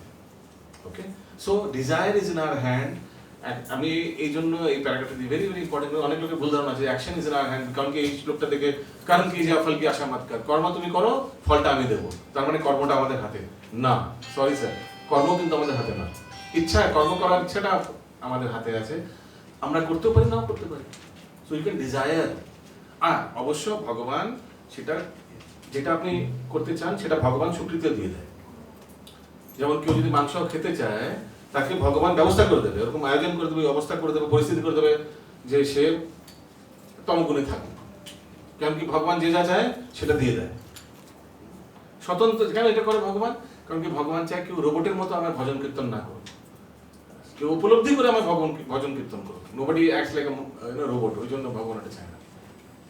ওকে, এই জিনিসটা ক্লিয়ার হলো মোটামুটি, আরো ক্লিয়ার হবে যখন আমরা চ্যাপ্টারে প্রবেশ করবো। ইয়েস, ধরুন যদি সেটা হয়, তুমি জাস্ট বোঝার চেষ্টা করছি ব্যাপারটা, যদি সেটাই হয় তাহলে আমার ভগবান বলছেন যে ইচ্ছাটা আমাদের, যে আমরা সবাই চাই যে আমরা মানে ভালো করে ভক্তি করবো, মানে আমি আমার কথা বলছি, তাহলে কেন ভক্তি করতে পারছি না? আপনি কি করে বললেন যে আমরা সবাই চাইছি? আপনি কি সবার স্পোক্সপারসন? না, আপনি কি করে বললেন সবাই ভক্তি করবো? বলছেন বাইরের লোকেদেরকে জিজ্ঞেস করুন ভক্তি করবো। তারা বলে পিকে মুভি দেখেছে, পিকে জানেন তো, পিকে মুভি দেখে বলছে যে अच्छा इंसान बनो, टैक्स अच्छा से दो, सत्य बात बोलो, भजन कीर्तन में मत जाओ, आधा साधु लोग जेल में है। বাইরে কিন্তু এরকমই লোকে বলে বি আ গুড পারসন, আচ্ছা ইনসান বনো, বাস এই ভজন কীর্তন করার দরকার নেই। বাইরের লোকের মনোভাব কিন্তু এরকমই ম্যাক্সিমাম। ওই জন্য হ্যাঁ, আপনি ভক্তদের বলতে পারেন ঠিক আছে, ভক্তরা চায় এরকম, তো ওই জন্য হ্যাঁ যাই হোক। তো ওই জন্য কর্ম জিনিসটা, ডিজায়ার কর্ম আর কর্মের ফল, এই জিনিসটা তফাৎ জানাটার জন্য এটা ওকে, এটা আমরা আরো যখন ঢুকবো ভেতরে আরো ভালোভাবে এটা। আর লাস্টে যেটা আমরা আগে গুরু পরম্পরা চর্চা করলাম, তো এবং প্রাপ্তম ইমম রাজেশ্বর বিদু সকালে না মাতা যুগ নষ্ট পরম্পরা, এইভাবে ভগবান শ্রীকৃষ্ণ ব্রহ্মাজিকে জ্ঞান দিয়েছেন, উনি ওনার পুত্র নারদকে, নারদ ব্যাসদেবকে এক্সেট্রা। এই মধ্যাচার্য মধ্বাচার্য হিন্দিতে বলতে হয়, ইনি হচ্ছেন আমাদের এই সম্প্রদায় আচার্য, এই 5 নম্বর। কারণ কি অনেকে ভাবে মধ্যাচার্য মানে মাধবেন্দ্রপুরী এরকম কিছু, এরকম অনেকে বলছিল মাধবেন্দ্রপুরী নাকি মধ্যাচার্য, না না এরকম না, মাধবেন্দ্রপুরী তো আলাদা। মাধবেন্দ্রপুরী, ঈশ্বরপুরী। এই গুরু পরম্পরার উপর কারোর কোনো প্রশ্ন আছে? এই পরম্পরা আমাদের এর উপর কারোর কোনো প্রশ্ন আছে? এটা কিন্তু শিক্ষা গুরু পরম্পরা, মনে রাখবেন, এটা কিন্তু শিক্ষা গুরু পরম্পরা, মনে রাখবেন, এটা দীক্ষা গুরু পরম্পরা না, কিন্তু শিক্ষা গুরুকে কিন্তু প্রাধান্য দেওয়া হয়েছে। ওকে, এটা কি দিয়ে দেবো? এটা ভগবদ গীতার লাস্ট পেজে আছে, দেখুন ভূমিকার লাস্ট পেজে দেওয়া আছে, 39 না মুখবন্ধ ক্লাস, মুখবন্ধ লাস্ট পেজে। পরম্পরা কি উপর থেকে উপর মানে নিচ থেকে মানে বুঝতে বললাম না। পরম্পরা যখন আমরা বলছি ভক্তি সিদ্ধি জয়প্রদ থেকে স্বামী মহারাজ, ভক্তি সিদ্ধি সরস্বতী ঠাকুর, ভক্তি এরকম ওটা বলবো না, উপর থেকে, উপর থেকে নিচে, ডিসেন্ডিং অর্ডার। পরম্পরা মানে ডিসেন্ডিং অর্ডার, উপর থেকে যেমন যে ফ্লো করে ওরকম ডিসেন্ডিং অর্ডার ইংলিশে বলে। ওকে ওকে, আমাদের এখনো হাতে 9 মিনিট আছে। ইয়েস তো দীক্ষা পরম্পরাটা কি একটু বলুন? দীক্ষা পরম্পরা মানে দীক্ষা মানে যারা দীক্ষা দিচ্ছেন, দীক্ষা প্রদান করছেন দীক্ষা গুরু দিয়ে, কিন্তু আমি এই পরম্পরাটা শিক্ষা গুরু পরম্পরা বলছিলাম। এইটা দেখুন আসলে জিনিসটা কি, কেন এটা হয়েছে আমি এটা বলেছি। এখন আমাদের দীক্ষা গুরু শিক্ষা গুরুর মধ্যে তফাৎটা জিনিসটা আমরা ভালো করে বুঝি, কারণ কি ইউজুয়ালি যার থেকে আমরা শিক্ষা নিচ্ছি সে আমাদের দীক্ষা দেয় না। ইসকনে তো ম্যাক্সিমাম এরকমই কেস না, আমরা কোন একটা কাউন্সিলরের আন্ডারে আমরা আছি, কোন একটা ভক্তি দীক্ষা লিডারের আন্ডারে আছি, সে তো দীক্ষা দেয় না। কিন্তু আগে কিন্তু এরকম ছিল না। প্রভুপাদের সময় প্রভুপাদ যার থেকে শিক্ষা নিয়েছেন তার থেকে দীক্ষাও নিয়েছেন, ভক্তি সিদ্ধান্ত সরস্বতী প্রভুপাদ থেকে শিক্ষাও নিয়েছেন, পরবর্তীকালে দীক্ষাও নিয়েছেন। এরকমই ইউজুয়ালি থাকতো যে শিক্ষাগুরুই দীক্ষাগুরু হতো, কিন্তু পরবর্তীকালে এখন বর্তমানে স্পেশালি এরকম যে শিক্ষাগুরু আলাদা, দীক্ষাগুরু আলাদা। ওই জন্য আমরা এই জিনিসটা বলতে বাধ্য হচ্ছি যে এটা কিন্তু দীক্ষাগুরু পরম্পরা। যেমন আপনারা দেখতে পাচ্ছেন যে একটা উদাহরণ দিচ্ছি, আমি বলছিলাম কবিরাজ গোস্বামীর দীক্ষাগুরুকে, কৃষ্ণদাস কবিরাজ গোস্বামীর দীক্ষাগুরুকে নিত্যানন্দ প্রভু। কিন্তু দেখুন উনি কি বলছেন শ্লোকে, শ্রী রঘুনাথ পদে যারবাস চৈতন্য চরিতামৃত কহে কৃষ্ণদাস। তো শিক্ষাগুরুর উপরে কিন্তু উনি মেইনলি উনি প্রার্থনা করছেন। আবার ওইটা যদি দেখতে যাই তাহলে আমরা দেখতে পাই বৃন্দাবন দাস ঠাকুর কিন্তু নিত্যানন্দ প্রভুর নিজের দীক্ষাগুরুর উপর কিন্তু প্রার্থনা করছেন প্রত্যেক অধ্যায়ের পর। ডিফারেন্ট, কান হেল্প ইট। তো দুজনেই আবার নিত্যানন্দ প্রভুর শিষ্য, কৃষ্ণদাস কবিরাজ গোস্বামীও, বৃন্দাবন দাস ঠাকুর। ওকে, এই যেমন দেখতে পাচ্ছেন আপনারা শিলা ভক্তিবিনোদ ঠাকুর, উনি দীক্ষা কার থেকে নিয়েছেন? বিপিন বিহারী গাঙ্গুলি, বিপিন বিহারী গোস্বামী থেকে। কেন নিয়েছেন? আর কিন্তু ওনার শিক্ষাগুরু কিন্তু জগন্নাথ দাস বাবাজি মহারাজ। দেখতে পাচ্ছেন এখানে দেখুন 29 নম্বরের উপর কি আছে, 28 নম্বরে জগন্নাথ দাস বাবু তো এখানে শ্রী বলদেব বিদ্যাভূষণ আছে, তারপরে জগন্নাথ দাস বাবু। হ্যাঁ, কমা দিয়েছে, ওনার থেকেও হয়তো শিক্ষা নিয়েছেন। হ্যাঁ, তো এগুলো আমি বলছিলাম শিক্ষা গুরু পরম্পরা, এই জিনিসটা দ্যাটস ওয়াই। আর কারো কোনো প্রশ্ন আছে এই গুরু পরম্পরার উপর? আরো যখন আমরা ভেতর দেবো জিনিসটা আরো ক্লিয়ার হবে। ওকে, এইগুলো কি আমাদের মুখস্থ করতে হবে? করলে ভালো। আমি তো হয়নি মুখস্থ পুরোটা। হ্যাঁ বলুন। ওইগুলো ঠিক আছে, পরের প্রশ্ন একটু ইচ্ছা আমাদের হাতে, কর্ম ভগবানের হাতে, এটা আরেকটু ক্লিয়ারিফাই। আচ্ছা, ক্ল্যারিফাই করবো। ইচ্ছা আমাদের হাতে। দেখুন, ডিজায়ার ভগবান শুধু ওই জন্যই তো সীমিত। কর্ম আমাদের হাতে দেয়নি। আপনি যা ইচ্ছা করবেন, যা চাইবে করবেন না। আসলে কর্ম দেয়নি, প্লাস কর্মের সঙ্গে সঙ্গে যোগ্যতাও দরকার। আচ্ছা সরি, ইচ্ছার সাথে সাথে যোগ্যতাও দরকার।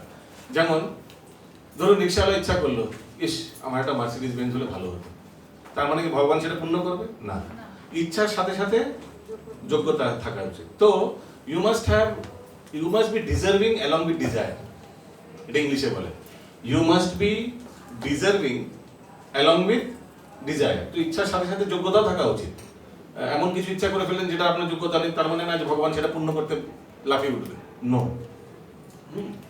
আমি বলছিলাম যে ইচ্ছা আমাদের হাতে। তো প্রভুপাদ একটা জায়গায় বলছেন তাৎপর্যে যে ISKCON is an institution which পিউরিফাইজ desire. ISKCON একটি সংস্থা যে ইচ্ছার শুদ্ধিকরণ করে। আমাদের আগে ইসকনে আসার আগে অন্যান্য ভৌতিক জড়জাগতিক ইচ্ছা ছিল, ভালো করে আমরা টাকা পয়সা কামাবো, বড় গাড়ি হবে, বড় বাড়ি হবে, এক্সেট্রা। কিন্তু ইসকনে আসার পর সেগুলো কিন্তু তুচ্ছ হয়ে গেছে। যা বাড়ি আছে আর যা मोटरसाइकिल বা সাইকেল আছে সেটা দিয়ে কিন্তু আমরা ভগবত ভক্তি করতে উই ডোন্ট, মানে हम लोग को देखने, মানে हम लोग समझ गया कि এটার জন্য আমার ভক্তিতে কোনো ফরক নেই আয়েগা, এটা দিয়ে আমি করে দিতে চালিয়ে নিতে পারি। অনেকে বলে তুমি কেন টাকা আছে তোমার কেন কিনছো না? দরকার নেই বলে কিনছি না, ঠিক না? আর কৃষ্ণের টাকা, এটাকে অপচয় করতে পারি না। ভগবানের যেটা দরকার সেটা করবো, না করলে বলতে পারি না যে আমার টাকা মেরে মার্জি, আমি কুছ ভি করে কিসি तरह से খরচা করে আপো क्या, না এরকম করতে পারি না। We become responsible. ওই জন্য আমি বলছিলাম উইথ পাওয়ার কামস রেসপন্সিবল। আপনি বলতে পারেন না যে আমার টাকা, আমার বাড়ি, আমি যেভাবে ইচ্ছে করবো। No, it is not your house, it is not your money, সব ভগবানের সম্পদ। You are just a caretaker. তো ওই জন্য ইচ্ছা আমাদের হাতে, এছাড়া কিচ্ছু না। কর্ম আমাদের হাতে না। কর্ম মানে আমি যেটা চাইবো সেটাই করতে পারবো, জরুরি হ্যাঁ? নো, ভগবত ইচ্ছায় হবে কর্ম। আর ফল তো দূরের কথা। কর্ম যদি আমাদের হাতে না, ফল তো ভগবানের হাতে 100%। এটাই আমি বোঝার চেষ্টা করছি। ওই জন্য আমি এই প্যারাগ্রাফটা হাইলাইট করি, লোকের ভুল ধারণা আছে কর্ম আমাদের হাতে। কর্ম আমাদের হাতে নয়। আর কারো কোনো প্রশ্ন আছে এই প্রসঙ্গে? তো আজকে জাস্ট আমি একবার রিভাইজ করে দিচ্ছি আমরা কি কি করেছি। আমরা প্রথমে ক্লাসে একবার শ্লোকা এখন করবো। শ্লোকাগুলো আমি একবার দেখাচ্ছি। আমি একবার শ্লোকা রিসাইট করব। তো শ্লোকা, মেমোরি শ্লোকা। ওকে, এটা সেই প্রসিদ্ধ 1.6 শ্লোকা, ঠিক আছে? তো আমার পরে সবাই বলুন ভগবদ গীতা 1.6 বলুন। যুদ্ধামান্যশ্চ বিক্রান্ত উত্তমোজশ্চ বীর্যবান সৌভদ্র দ্রৌপদেয়শ্চ সর্ব এব মহারথা। ভগবদ গীতা 2.7 বলুন। তো এই শ্লোকগুলো সংখ্যাগুলো বলা দরকার। এখন সংখ্যাগুলো কণ্ঠস্থ কিভাবে করব, এর জন্য কোনো আপনাদের দেখি আপনারা কিভাবে করেন বা আপনাদের কি আইডিয়া আছে। মানে কার্পণ্য দোষ 2.7 কেন 2.7? এখানে ভগবান এটা অর্জুন এটা বলে, তারপর এখান থেকে শুরু হবে ওইটা একটা লিঙ্ক। তো 2.7 কেন? মানে কিভাবে আপনারা লিংক করেন যে 2.7 কার্পণ্য দোষ? কোন কারো শর্ত, মানে কোন আমি কি করি তারপর বলবো। তো যেহেতু আমার মনে হয় কোনো মানে কোনো লজিক তো নেই, 2.7 কেন? তো কোন একটা জিনিস দিয়ে মুখস্থ করার জন্য, যেমন বলছি কার্পণ্য দোষ পহত স্বভাব পৃচ্ছামি ত্বং ধর্ম সম্মূঢ় চেত শ্রেয়সং নিশ্চিতং ব্রূহি তন্মে शिष्यस्तेऽहं साधिमां त्वं प्रपन्नम्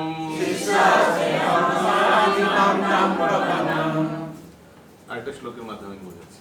ওকে, আগে ভগবদ গীতা 2.13 ভগবদ গীতা 2.13 দেহিনো অস্মিন যথা দেহে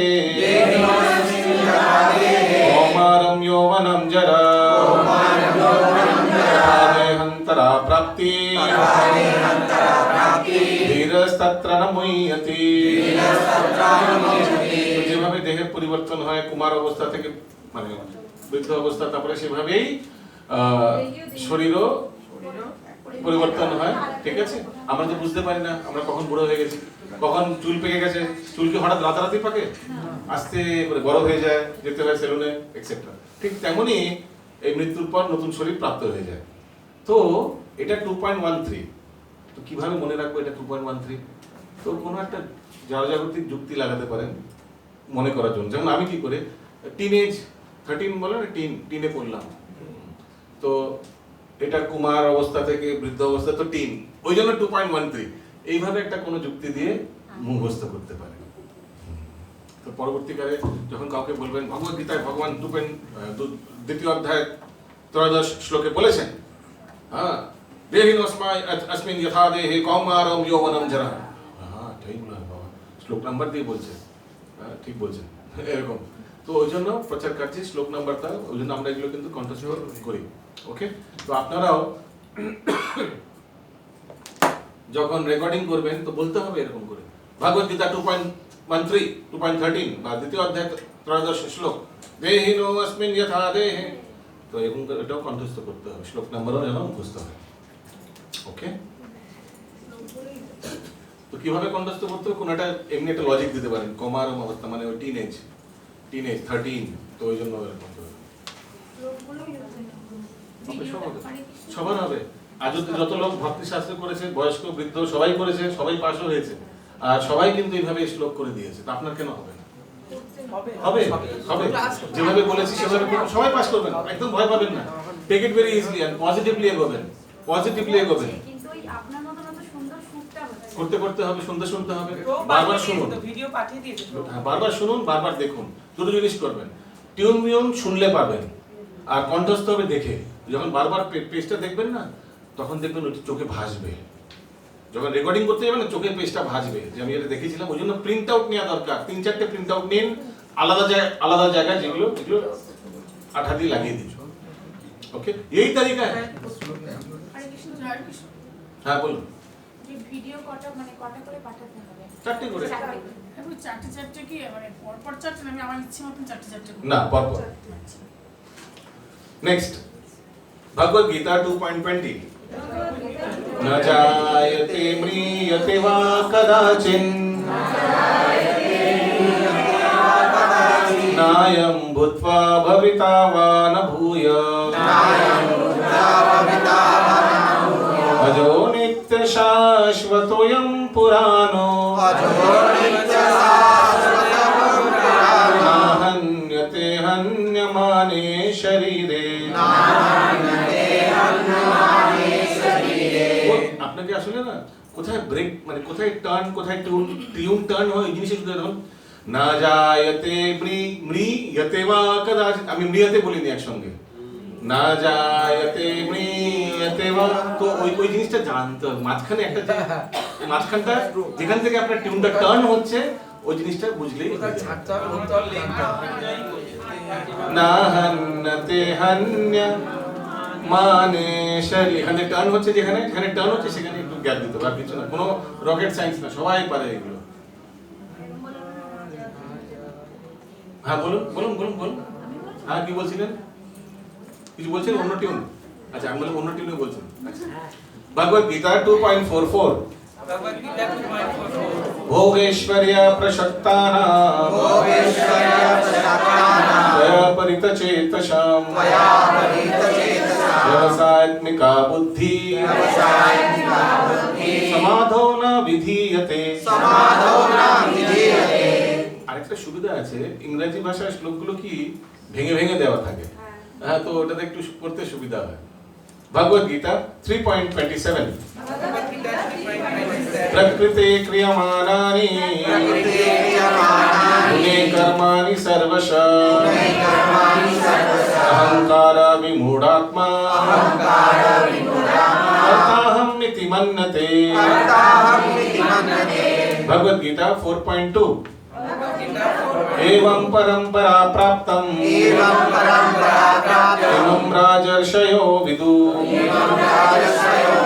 सकालेन महता योगनष्ट परन्तप। এটা কত নম্বর শ্লোক? তো আমি ভগবদ গীতা আমি হলে কি ভাবতাম যে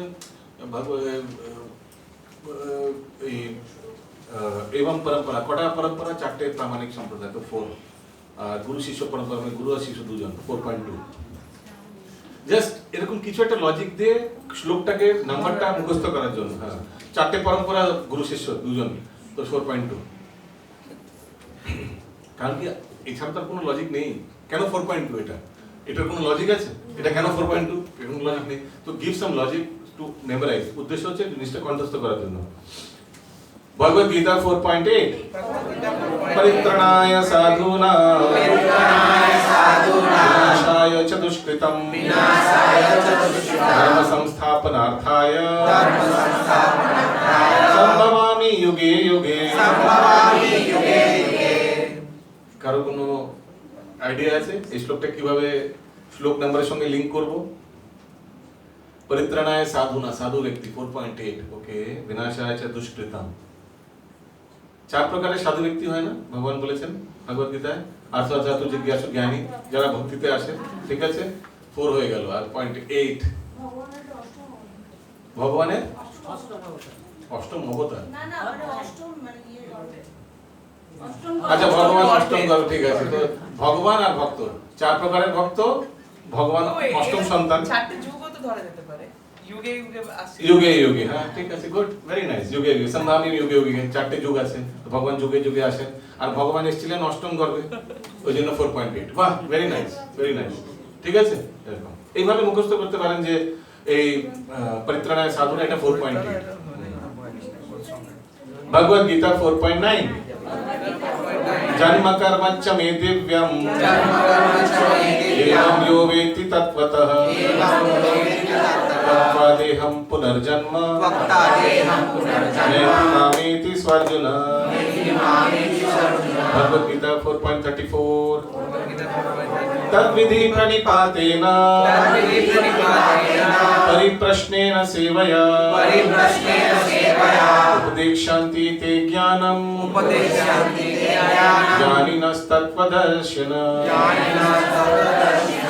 भगवद गीता 5.22 ये हि संस्पर्शजा भोग दुःखयोनय एव आद्यवन्त तु कौन्तेय न तेषु रमते बुधः। भगवद गीता 5.29 भोक्तारं यज्ञ तपसा सर्वलोक महेश्वरं सुहृदं सर्वभूतानां यात्मां शान्तिं ऋच्छति। 5.20 भोक्ताराम भोगी भोक्ताराम यज्ञ तपसाम भोक्ताराम भोगी 29 যারা ভোগী তারা 29 খেলে না, 29 কার্ড গেম 29। তো এইভাবে কিছু জাস্ট 5.29। भगवद गीता 6.47 योगिनामपि सर्वेषां मद्गतिरन्तरात्मना श्रद्धावान् भजते यो मां समे युक्त तमो मतः। योगी 1947 so 1947 इंडिपेंडेंस কেন সব फ्रीडम फाइटरদের যারা যোগী তারা তাদের প্রয়াসে তো योगी नाम अपनी सर्विस कुछ भी लॉजिक लगाइए बस श्लोक संख्या याद रखिए। কেন কারণ কি যখন রেকর্ডিং হবে তো এগুলো পাঠপাঠ বলতে হবে, শ্লোক সংখ্যা শ্লোক আর অনুবাদ বলতে হবে। हरे कृष्णा कृष्ण कृष्ण हरे हरे हरे राम राम राम राम हरे हरे